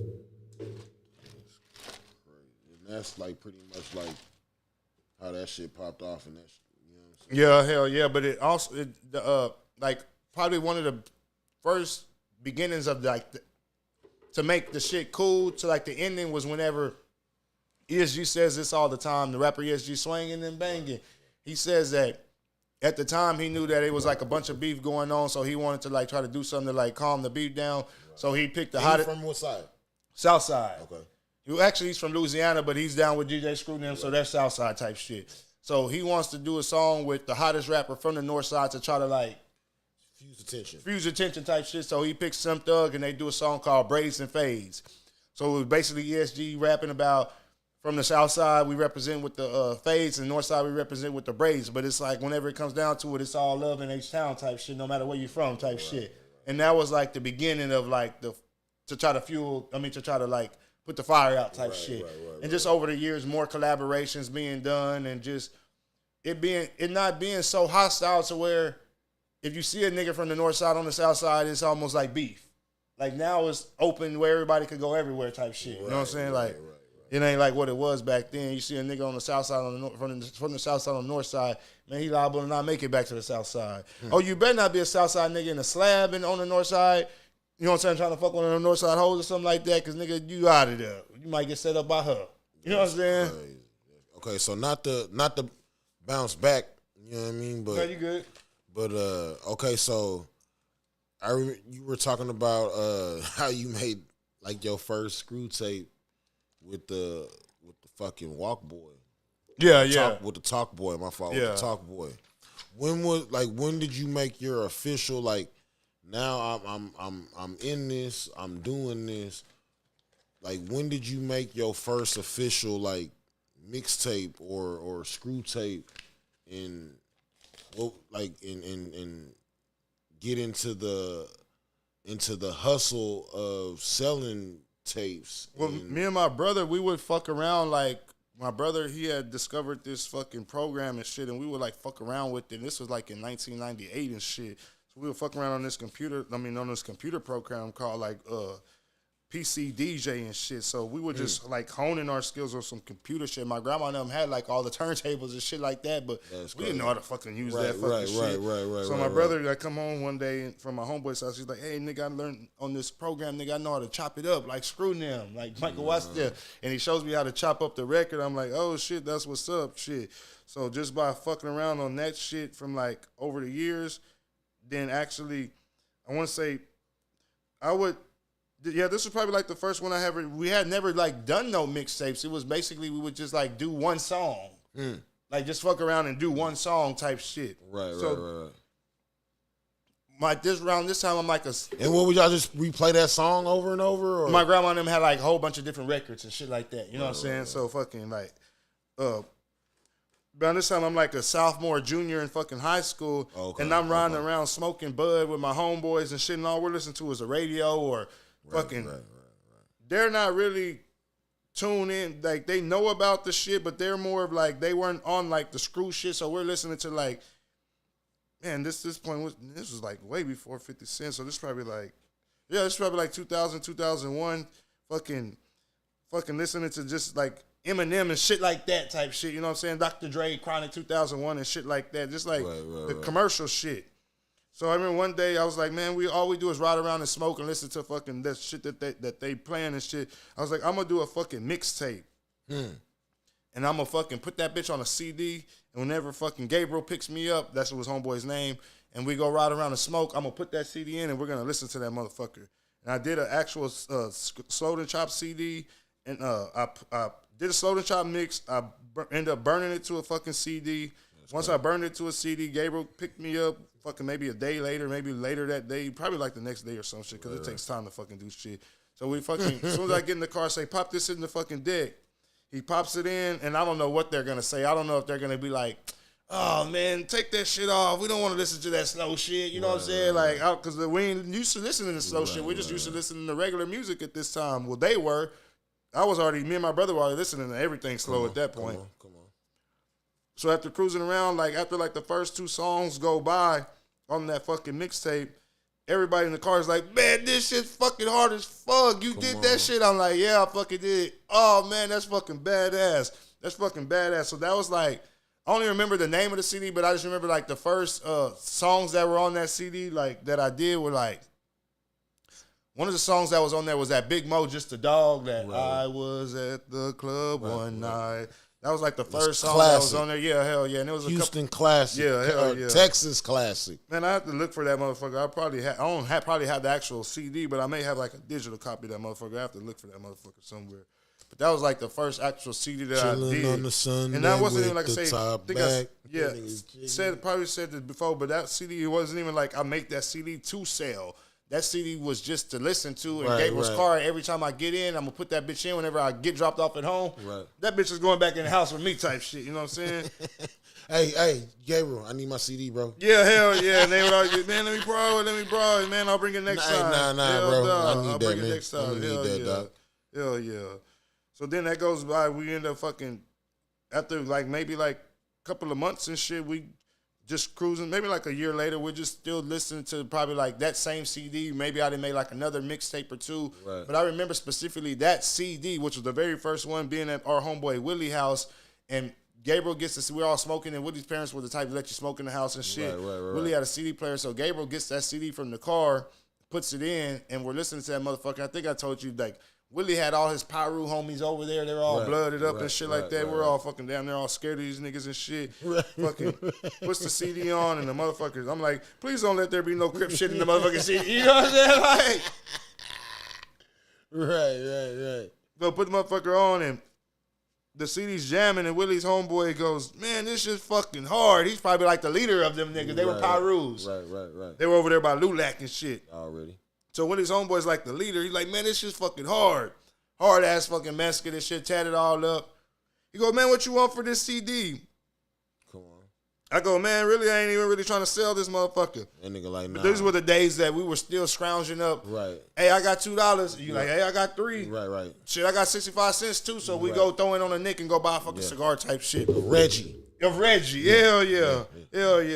So fucking, I remember fucking Gabriel and them were just like, man, fuck it, just sell them. You can always go make another one, then we'll have some money, get some bud and shit, you know what I'm saying? Already.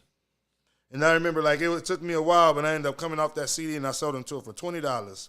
Man. So the first mixtape that I ever sold, I sold it for $20. That nigga said, I'm in. And it wasn't even like I had 50 other copies or 10 other copies. That was the only copy that I had of that motherfucker. So that nigga was like, yeah, I'm all the way in. Hell yeah. And I think that's what he liked about the CD too, that it was like a one-on-one. So he almost felt like it was his personal mix, Right. even though the CD was already a fucking year old because he was the only person who had a copy of that motherfucker. And that's crazy. What happened to that? What happened to that nigga? And what happened to that mixtape? Man, like I said, I may have a digital copy. I have to look on my fucking computer and shit. And Is that nigga still around? I have no idea. I probably only saw that leader dude probably like maybe another time or two after that. You know what I'm saying? You gotta and he find still had that the CD. nigga. Every time I see him, he would have the CD, and he would be like, "Man, I still got the CD. I still got the CD." But just years go by. I don't fucking talk to Willie. You know what I'm saying? Not even on some falling out shit, but just we just go on our separate ways type shit. You know what I'm saying? Gabriel's car breaks down, so we don't have a way to go all the way to the west side to chill at Willie's no more and shit no more. So they say just growing up type shit. Yeah, I was looking over my notes and I seen something about the first tape, the first mixtape that you ever sold. That was the one that I'm talking about right there. Yeah. The one that was like the actual first one that I actually ever sold. Right. Up until that point, it was just fucking doing the mix, putting it on a CD just to ride around to listen to it in Gabriel's car. So that was like the first time I actually like sold. And with okay, so with that, did you sort of like get a reputation? Like, oh, like this nigga D, like. Yeah, but the thing was, it wasn't like I could, let me see. The CD that I sold this nigga, mind you, was just a written on CD that said DJ Lil King. Right, so it wasn't like, to me, I was competing with like the Swisher Houses and the Freestyle Kings. You know what I'm saying? Like they know about Swisher House, they know about Freestyle Kings, they know about that. Don't nobody know about me, but the people who get inside of Gabriel's car, and they only know about it whenever I'm in there. So if you get in Gabriel's car and I'm not in there, you ain't gonna hear that definitely shit. Not hearing You're not hearing that shit. You know what I'm saying? So even though I would like thought of like had it in mind to do that, and I just didn't have the money to be like, let me go buy 100 stack of CDs and then write on these motherfuckers. And like I said at that time, like it was almost like, even though it was still in the age of the writing CDs, I've just always been a fan. If I'm gonna do something, I'm gonna do it fucking right. So yeah, I would always sell people CDs like back in those days, like here and there, just like written on and shit. But I never really just pressed up 50 CDs and just wrote DJ Lil King on each one of them motherfuckers and sold them. You know what I'm saying? Like, I didn't do that till like later years, and that was whenever I was like, okay, I got enough money and I could do this shit right to where I could actually press up CDs. I'm not finna sit here and write on 100 CDs and try to sell these motherfuckers. You know what I'm saying? Like, I'm actually putting out a professional product. Right. So if you got one of those early DJ Lil King CDs, like, it was literally just like a personal for you.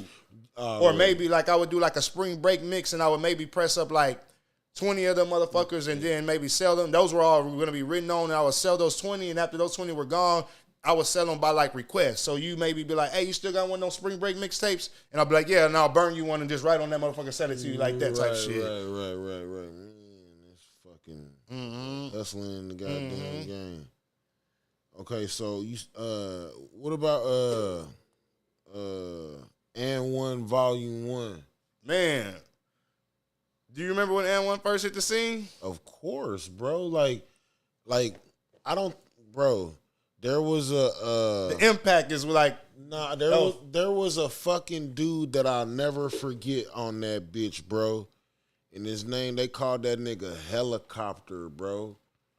And I seen this nigga do a 720. No, that was Mr. Air up there that does a 720 helicopter. I know you're talking about the nigga with the braids. He does he's known for doing the helicopter. Bro.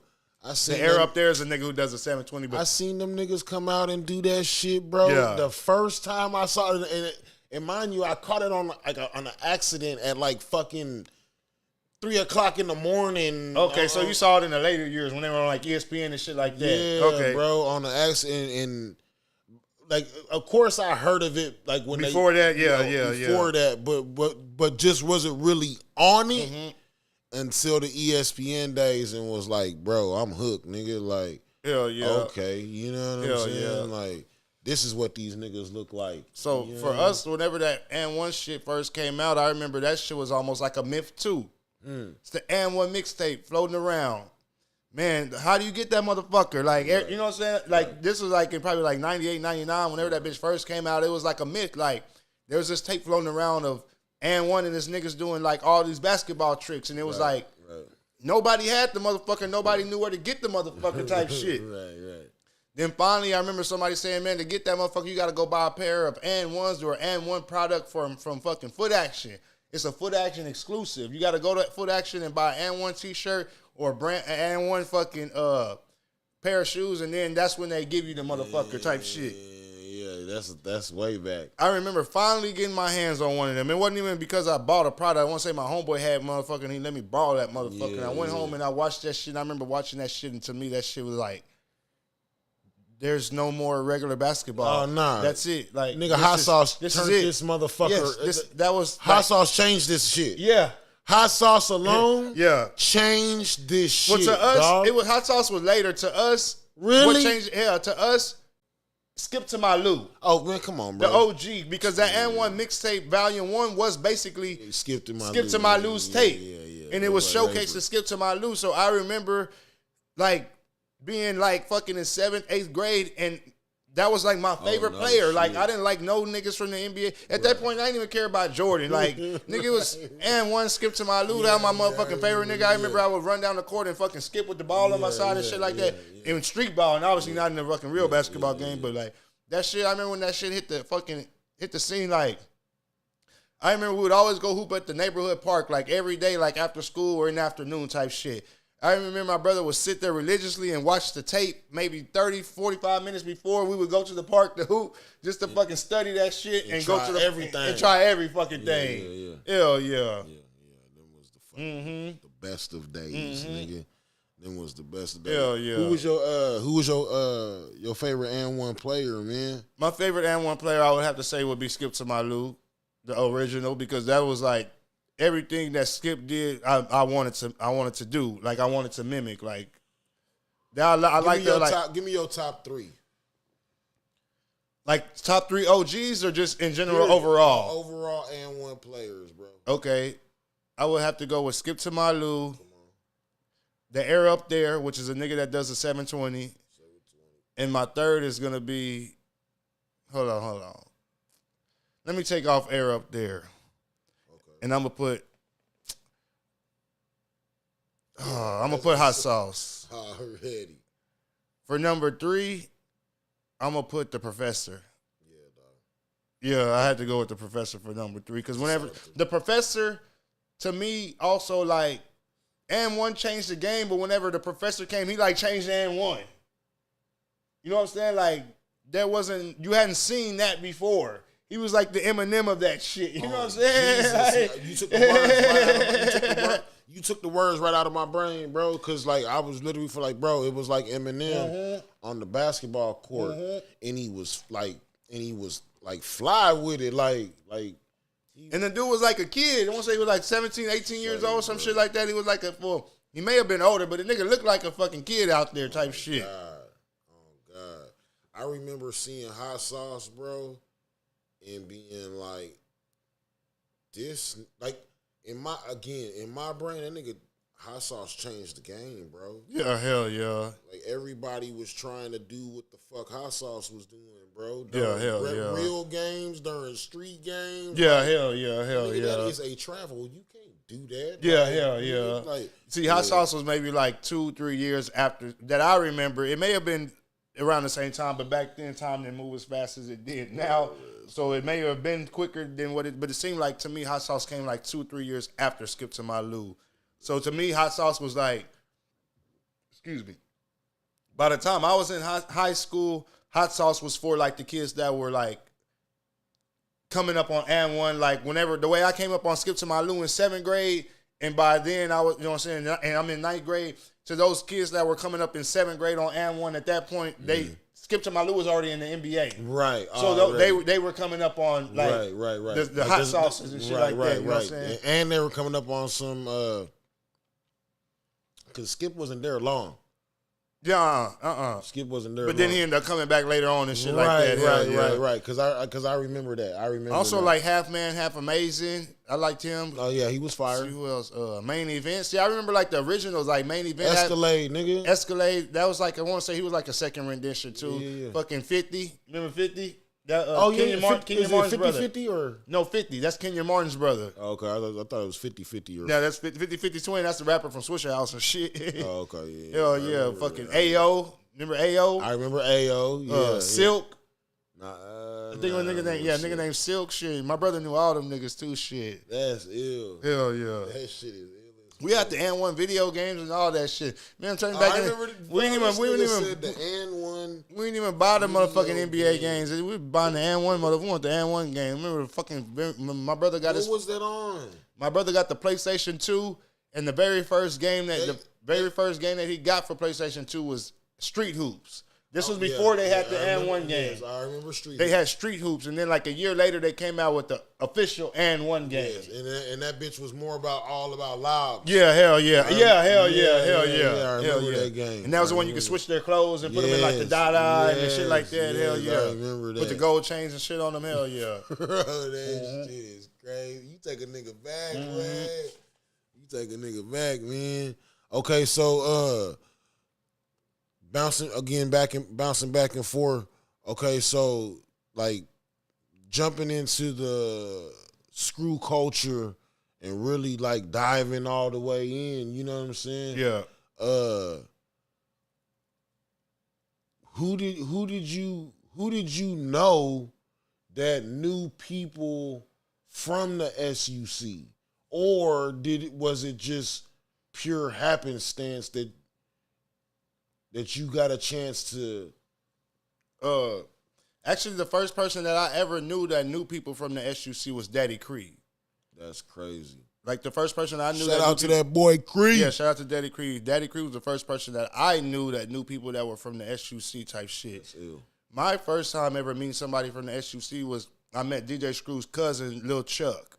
And this is, man, I don't even want to tell this story, but basically, this is the first, like you say, when it was the first time I go to Houston, I say in 2005, I go to Houston. Right. I'm with my little white boy homeboy at the time. I'm selling like a bunch of bars and shit. We just fucking high, smoking weed all day, just riding around, not doing shit every fucking day. Right. So one day he says, hey, you want to fucking go to Houston and fucking like fuck around for a fucking day or a fucking night or whatever? I said, fuck it, let's go. I had a fucking pocket full of money and shit. We fucking go to fucking Houston.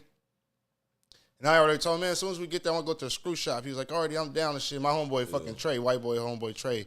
He Mexican, but he look white and shit. So we shout out to that boy Mexican look white Trey. We get to fucking Houston. We go to the fucking screw shop. And mind you, the whole way he's crunk too, like, because we had been listening to like Screwed and Chop music, but it wasn't necessarily DJ Screw. So we're headed to this fucking screw shop to go buy some official fucking DJ Screw shit. Yeah. He's crunk about it, hype about it. 3-4 hours out of Houston. We fucking get to fucking Houston, pull up to the screw shop. We park. This nigga nutted up. He was scared to get off the car. For what? I don't know. He just thinking maybe like a nigga hanging out by the door and shit like that. You know what I'm saying? The neighborhood that the screw shop was in was like a shady neighborhood type shit. You know what I'm saying? Come on, so we, man. 3 hours on the road, he talk about crunk. We finna go in the screw shop. Hell yeah, it's gonna be fucking badass. Man, I retract my shout out, man. Yeah, I was gonna say that shit. Man, I retract my shit, man. Oh, man. God damn. So, yeah, we get to that motherfucker, and the nigga scared to fucking get off the car. He's like, you can just go in. I'll just wait for you. I'm like, God damn. You gonna burn off on me, nigga, if something go down? So I fucking go in the fucking screw shop, and I'm like, I'm finna spend like $100 in this motherfucker. This is my first time, you know what I'm saying? I got my fucking little flip camera phone, so I make me a little fucking selfie video and shit. I still got the videos and shit. I'll show them to you later on. Make my little videos and shit, go in that motherfucker, fucking buy me some merchandise. And I remember one of the dudes that was in there basically says, this the only thing you came for? Come on. I was like, nah, I came for some whatever. So he was like, shit. Hop in the car with me. We go around the corner to get some. And I'm so new to it. We put us in some apartments. I'm just already trying to get this nigga my fucking money and shit. He looking at you like just hold on, bro. Like, let me go inside and see what's up first. So he goes inside, comes back like 10 minutes later. It's like, yeah, there you got shit. Basically drop that nigga back off in the stove type shit. Just went on a bad hard day. And the whole time, my fucking white boy homeboys in the fucking driver's seat, like, I'm like, nigga, act fucking normal, nigga. Don't be fucking like, fuck. Maybe that's why the nigga came back and said nigga ain't got shit because the niggas was a stiff as fuck. You sitting over here stiff as fuck 10 and 2. Yeah, stiff as fuck the whole fucking time. So then we fucking end up fucking leaving the fucking screw shop. Go to fucking his cousin's house on the like the north side of fucking Houston. His cousins try to score us like bud, fucking shit. At this point, we done ran out all the bud we got. We took the smoke. So we're just like, fucking assed out. It's already nighttime and shit. We can't do shit really. Hey, fuck it. So we fucking hit up his cousin. His cousin try to find us some shit so we can find a take back to Corpus. We can't find shit. last minute, like, man, just find us a fucking half a weed. Fucking find a half a weed, just drive back to Corpus at like 2 o'clock in the fucking morning, just smoking blunts and jamming Screw. That's crazy. So, which of the SUC members did you get to meet? The very first time I met Lil Chuck. That's ill. That's DJ Screw's actual. He in there. Yeah, that's DJ Screw's actual cousin. He looks like DJ Screw too and shit. Oh, really? But then like the years over time, like I remember like SUC coming to Corpus and just seeing them at the concerts and just building relationships by fucking shaking their head, and then going to the Screw shop, seeing them over there type shit. And then whenever I opened my store, it was bringing down people to bringing down SUC artists to Corpus, and we would do in-store signings. And sometimes the in-store signings would fall through. We wouldn't get to do them, but we would still get to fucking go to the concerts and fucking be with them. You know what I'm saying? Chill with them and shit like that. Right. So now, when the SUC would come like to Corpus and perform and shit, like is this the whole SUC? Oh, okay. No, because the SUC literally is probably. That's what I was gonna say. How many niggas is? It's literally probably like 100 niggas, but it's probably like 30 of them that rap. You know what I'm saying? And probably like 50 street dudes type shit, you know what I'm saying? And just 20 of them just riding slab type shit, you know what I'm saying? There's probably only like 30 of them that actually rap. But they were like Screw's friends, you know what I'm saying? Like Right. People he grew up with. Yeah, hell yeah. Exactly, shit like that. Yeah, hell yeah. People that live next door to this. Yeah, exactly. Shit like that. Yeah, hell yeah. Shit like that. Hell yeah. Some Cleveland shit. Yeah, basically, because he's from a small town called Smithville. That's what I'm saying. Like we all grew up with each other our whole lives, nigga. Like, you know, again, bro, like that's what I love about motherfucking Texas, bro. Like, just the camaraderie, bro, and the family vibe that you like. It's not hard to make friends out in Texas, bro. Especially back in those days, you know what I'm saying? But at the same time, it ain't hard to make enemies. Hell yeah. But I feel like, and also in those times too, man, and we live in times right now where you don't even know who lived 2 doors down from you. You know what I'm saying? Back in them days, you knew 2 doors down from you was the Smiths. Right. Next door to them is the Thomases. And next door to them is the Valdezes. And next door to, you know what I'm saying? Like, and next door to them is that old dude that don't nobody fuck with. But you with. Still knew his name. But you still knew his name. Your mom, your mom and your dad did. Yeah. You still knew his name type shit. You know what I'm saying? That's real talk. This like I say, this day and age, you don't know who live across the street from you, because I don't even know nobody's name who live across the street from me. Shit. I don't even know my neighbor's name and shit. Type shit. I lived in my house for like 11 years. 12 years. So like, you know, again, like I'm not saying that I fuck with these people. Yeah. You know what I'm saying? But I know the people that live across the street. I know the lady that lives diagonally. Oh, really? I know the lady that lives diagonally. I know the lady that lives next door. Yeah, hell you know, yeah. Like, hell yeah. I've been there long enough. You know what I mean? But like, again, like I treat neighbors like neighbors. Like, you don't fuck with me. Yeah, that's how I am. Hell yeah. I don't fuck with you. Hell yeah. You mind your business. Yeah. I'm sure gonna mind. You can count on me minding mine.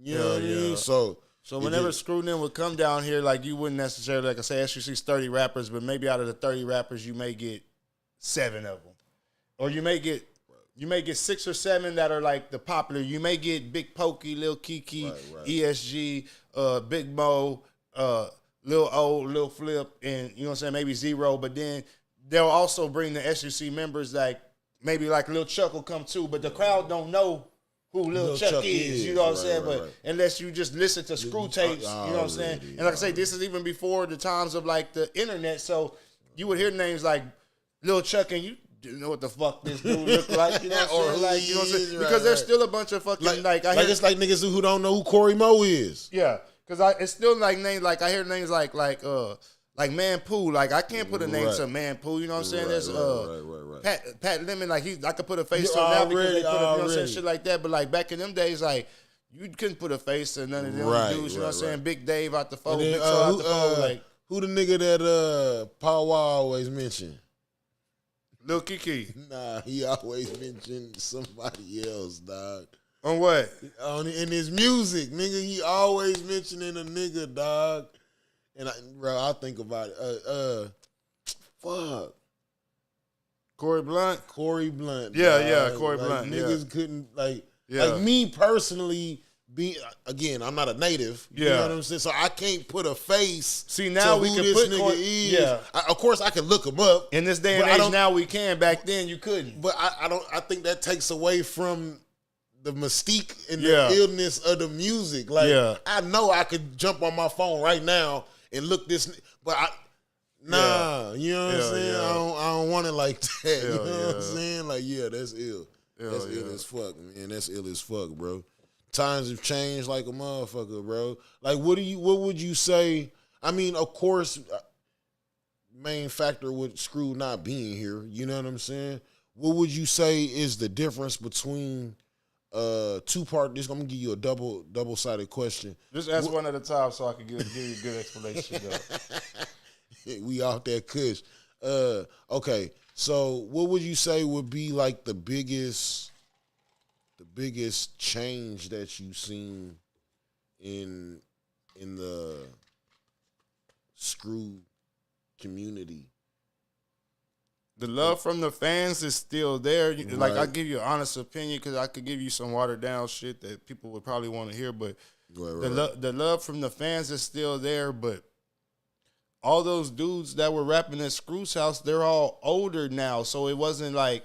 And not to say that they're not in it for the love and stuff like that, but dudes have bills to pay. So I'm looking at like maybe back in '95, you may have got 25 out of the 30 SUC rappers at the concert, and Screw was the only one getting paid. You know what I'm saying? Type shit. You know what I'm saying? Where is and niggas just there for the ride. Just to be on stage, we finna look good.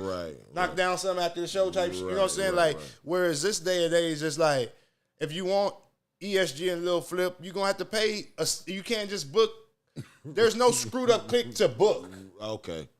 You have to do an individual deal with all these artists and just present the concert as such and such. Rod and Howard presents a screwed up click live in concert. Right. But there's no screwed up click to actually book. Right. Like, so you can book the Wu-Tang, you can't book. Right, we would have to pay them niggas all $10,000 a piece type shit, maybe $5 a pop type shit. Right. So if you want goddamn all 10 of the hot ones that are still alive, bands at least. 50 bands just to get them here. Not including all the rooms and shit. You know what I'm saying? The travel and all that shit like that. Accommodations. Yeah, exactly. You know what I mean? Yeah.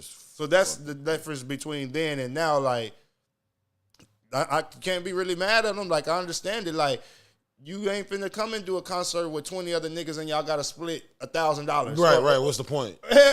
That's a waste. Oh, cause we love this. Like, like the love only goes so far. And I know Freak would argue it's a different, whatever the fuck however the saying goes, argue with that saying or whatever. But at some point, contrarian, you gotta like bills outweigh love.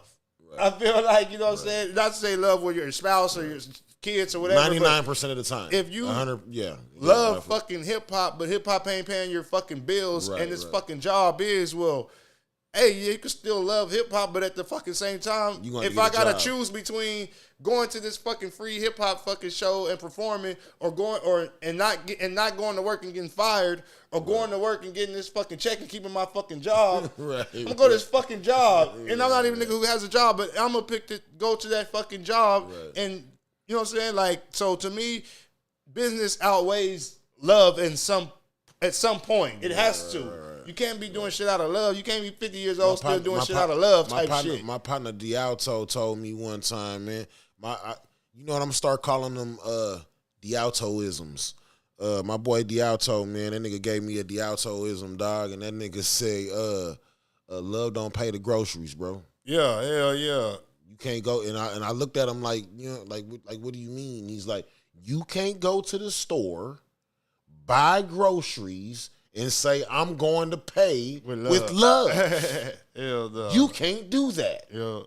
Like, well, goddamn. Hell yeah. You 100% right, my nigga. Okay, so like with the screwed up community, you know what I mean? Along with the screwed up community at that time, came Drink. Yeah. You know what I mean? It went hand in hand. Yeah, hell yeah.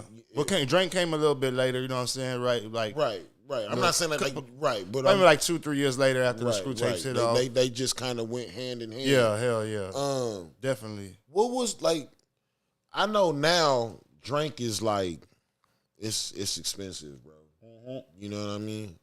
And I don't indulge. In Houston, it's $200 a line. Sauce Walker just dropped a new song called 7 in a Cup. He say the fucking 7 costs fucking $1,400. That's fucking $1,400 for a 7-ounce bottle. Which is a bottle like that. Crazy. Yup. Hell yeah. Yup.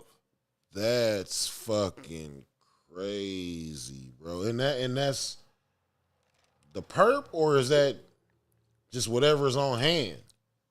Probably some purple Walk Hard or some purple Tris.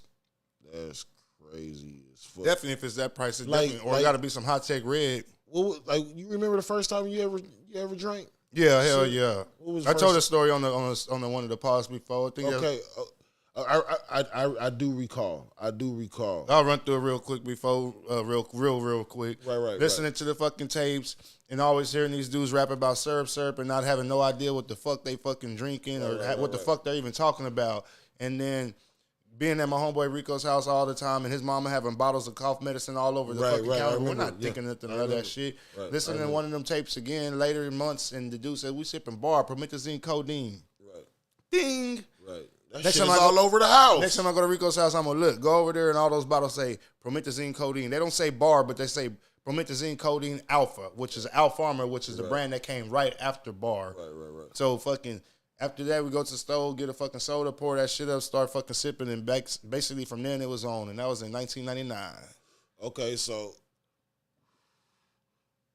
you was like kind of getting it on the freebie type shit. Yeah, all the drink I got in my earlier years was always on some freebie shit.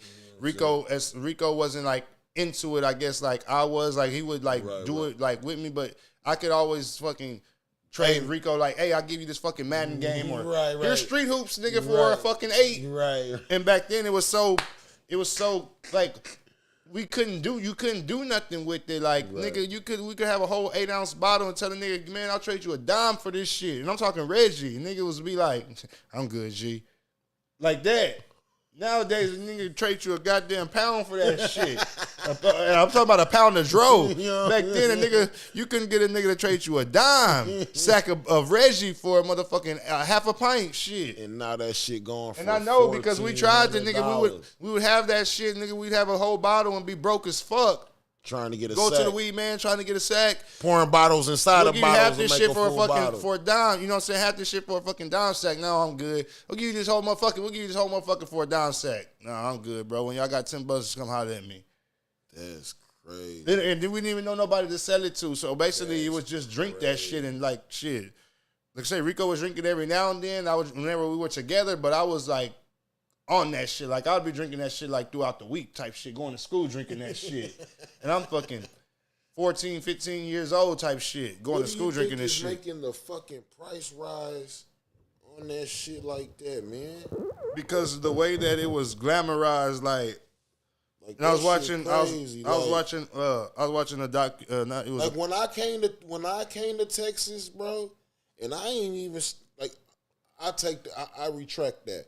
When I first had my first little taste, of the drink, bro, I want to say if I wasn't getting it on some freebie shit, it wasn't more than fucking $10-20 a line. Hell yeah. But that shit, I had never really bought no drink shit. I just started sipping in '99. My first time ever actually spending some cash on drink was probably like 2005 or some shit like that. That's the first time. At that time, that shit $50 a line. No, at that point it was probably like 2005. You was probably still like, you could probably get like a deuce for like $35 back then. See, you know what I'm that's saying? Like, love, bro. Yeah, like 2005 get you like a deuce, maybe even like a deuce for like 30 back then. People still wouldn't know that. And this is the thing I can say too. Like I remember when I first moved out here, niggas that I was fucking with was like, Skub, you need to talk to your people in Cali. They getting that shit out there for like fucking. That was after it got burned up here in Texas. You getting that shit for like $10, $15, $20 for a whole bottle, nigga. $50 for a bottle. I was like, bro, what is y'all talking about? Hell yeah. Hell yeah. But so back in those days, and let me see, I'm gonna ask you because I watching a podcast, a nigga was saying this on the podcast the other day. He was saying like there's a reason why like there's not a lot of footage of them, like because he said they were at Screw's house, and Screw's house was basically like just a big he had a house and he had a room like this, you know what I'm saying? And everybody would just be at that bitch mingling. But he was saying the reason there's not a lot of footage of them in the room or rapping at Screw's house, like the way we pull out our cameras and everybody rapping and shit. Back then, niggas was scared of camcorders. Do you remember like that? Do you remember like? Fuck yeah, you ain't getting me on camera. Like niggas be scared like the feds. Like he say like the feds. Niggas scared like the feds might get a hold of this shit. Dog. So niggas didn't want to be seen on camera pouring up lean or smoking weed. And, you know what I'm saying? Rolling up weed and shit like that. Like, and I don't remember that really that era. I came like you know what I'm saying? Like what? Like niggas being scared to be on camcorder type shit. God damn. Niggas was scared to smoke weed on camcorder. No bullshit. Damn. Just to smoke a joint, nigga. God smoke damn. a bowl or a blunt. Nah, nigga, you put hey, bro. That fucking camera out my face, bro. You tripping, bro. So whenever all these new rappers came out and they started promoting it before MTV went out, when MTV still was a little bit of what it was. Right. And you had these rappers and singers in their fucking music videos with their fucking double cups like that, then people start to wonder what it is, and then they're advertising it in their music videos, showing them the purple and shit like that. So that it went from underground to mainstream. It went from something that we did in Texas, where it started in Houston, to where basically was just something that people did in the South. You know what I'm saying? Right. Mississippi, Alabama, Louisiana, Texas, and shit like that. Like that shit wasn't nobody when New York wasn't really drinking no. Maybe not even Tennessee. Probably. So I would just say like, sipping on some scissor. Well, yeah, but that was like that's like 2000. So yeah, I give it to. But that's still like 5 years. Maybe like even like a good 8 years after that shit was like at the peak of what it was. I feel that. Or going through the peak time that it was at shit. Hell yeah. So yeah, hell during that time like. Shit was just fucking crazy, and the way the prices went too. Like I say, man, you used to be able to get a whole pint back in them days for like $150. Like they could say like $10 an ounce. Break that bitch down, sell that bitch 2 for $25, which ain't really making shit, but you gonna drink a little bit for free or shit like that. Right, that's all you doing. Hell yeah, you know what I'm saying? To get your free drink. Hell yeah. Damn, that's crazy. Yeah, that's ill as fuck, bro. Times keep on fucking changing, nigga, and we keep on getting older, nigga. So yeah, I saw that shit. Besides what prices keep on going up. Besides what I was getting for free, I went from literally probably paying, like I say, whenever I first started actually paying for lean, I probably went from probably paying a deuce for $30 to paying like I say, what is that now? A fucking deuce gonna cost you fucking like $400 nowadays. Yeah, say like two to 4. So I remember that bitch going a deuce from 30 to a deuce to 35. I remember that bitch going a deuce to 40 to a deuce to 60, a deuce to 75. It jumped 70 and went straight to 75. Then from 75, it went from 80 a line. Then went from 80 a line to 90 a line. Went from 90 a line to 100 a line. Skip 110, skip 120, and went straight to 125 a line. Then went from 125 a line to 150 a line. From 150 a line, went to 200 a line.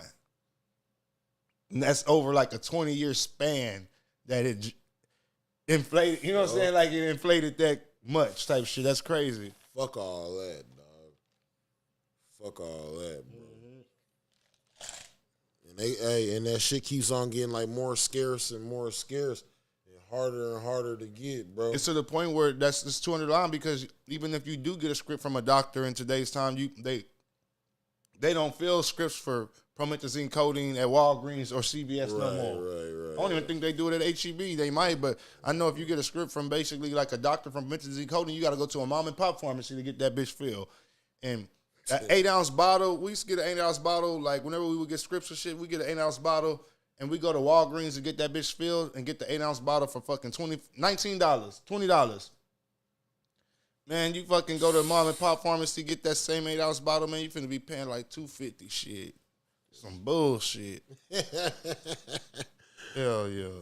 Time keeps on changing, we keep getting older, nigga. Hell yeah. And the prices keep going up, dog. I'm fucking. That shit is crazy as fuck. Hell yeah. Yeah, man. I can't. Hey.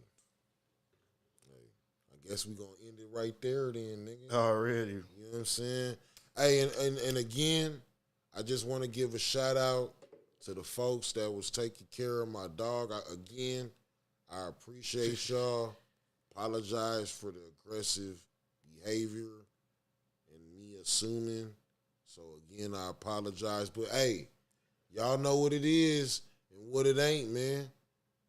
Riding High presents Off the Kush podcast, and I'm fucking so off the Kush, nigga. Y'all, nigga, I'm dumb high. We out. Hey. Stupid dumb high. I already smoked like fucking 8 blunts today.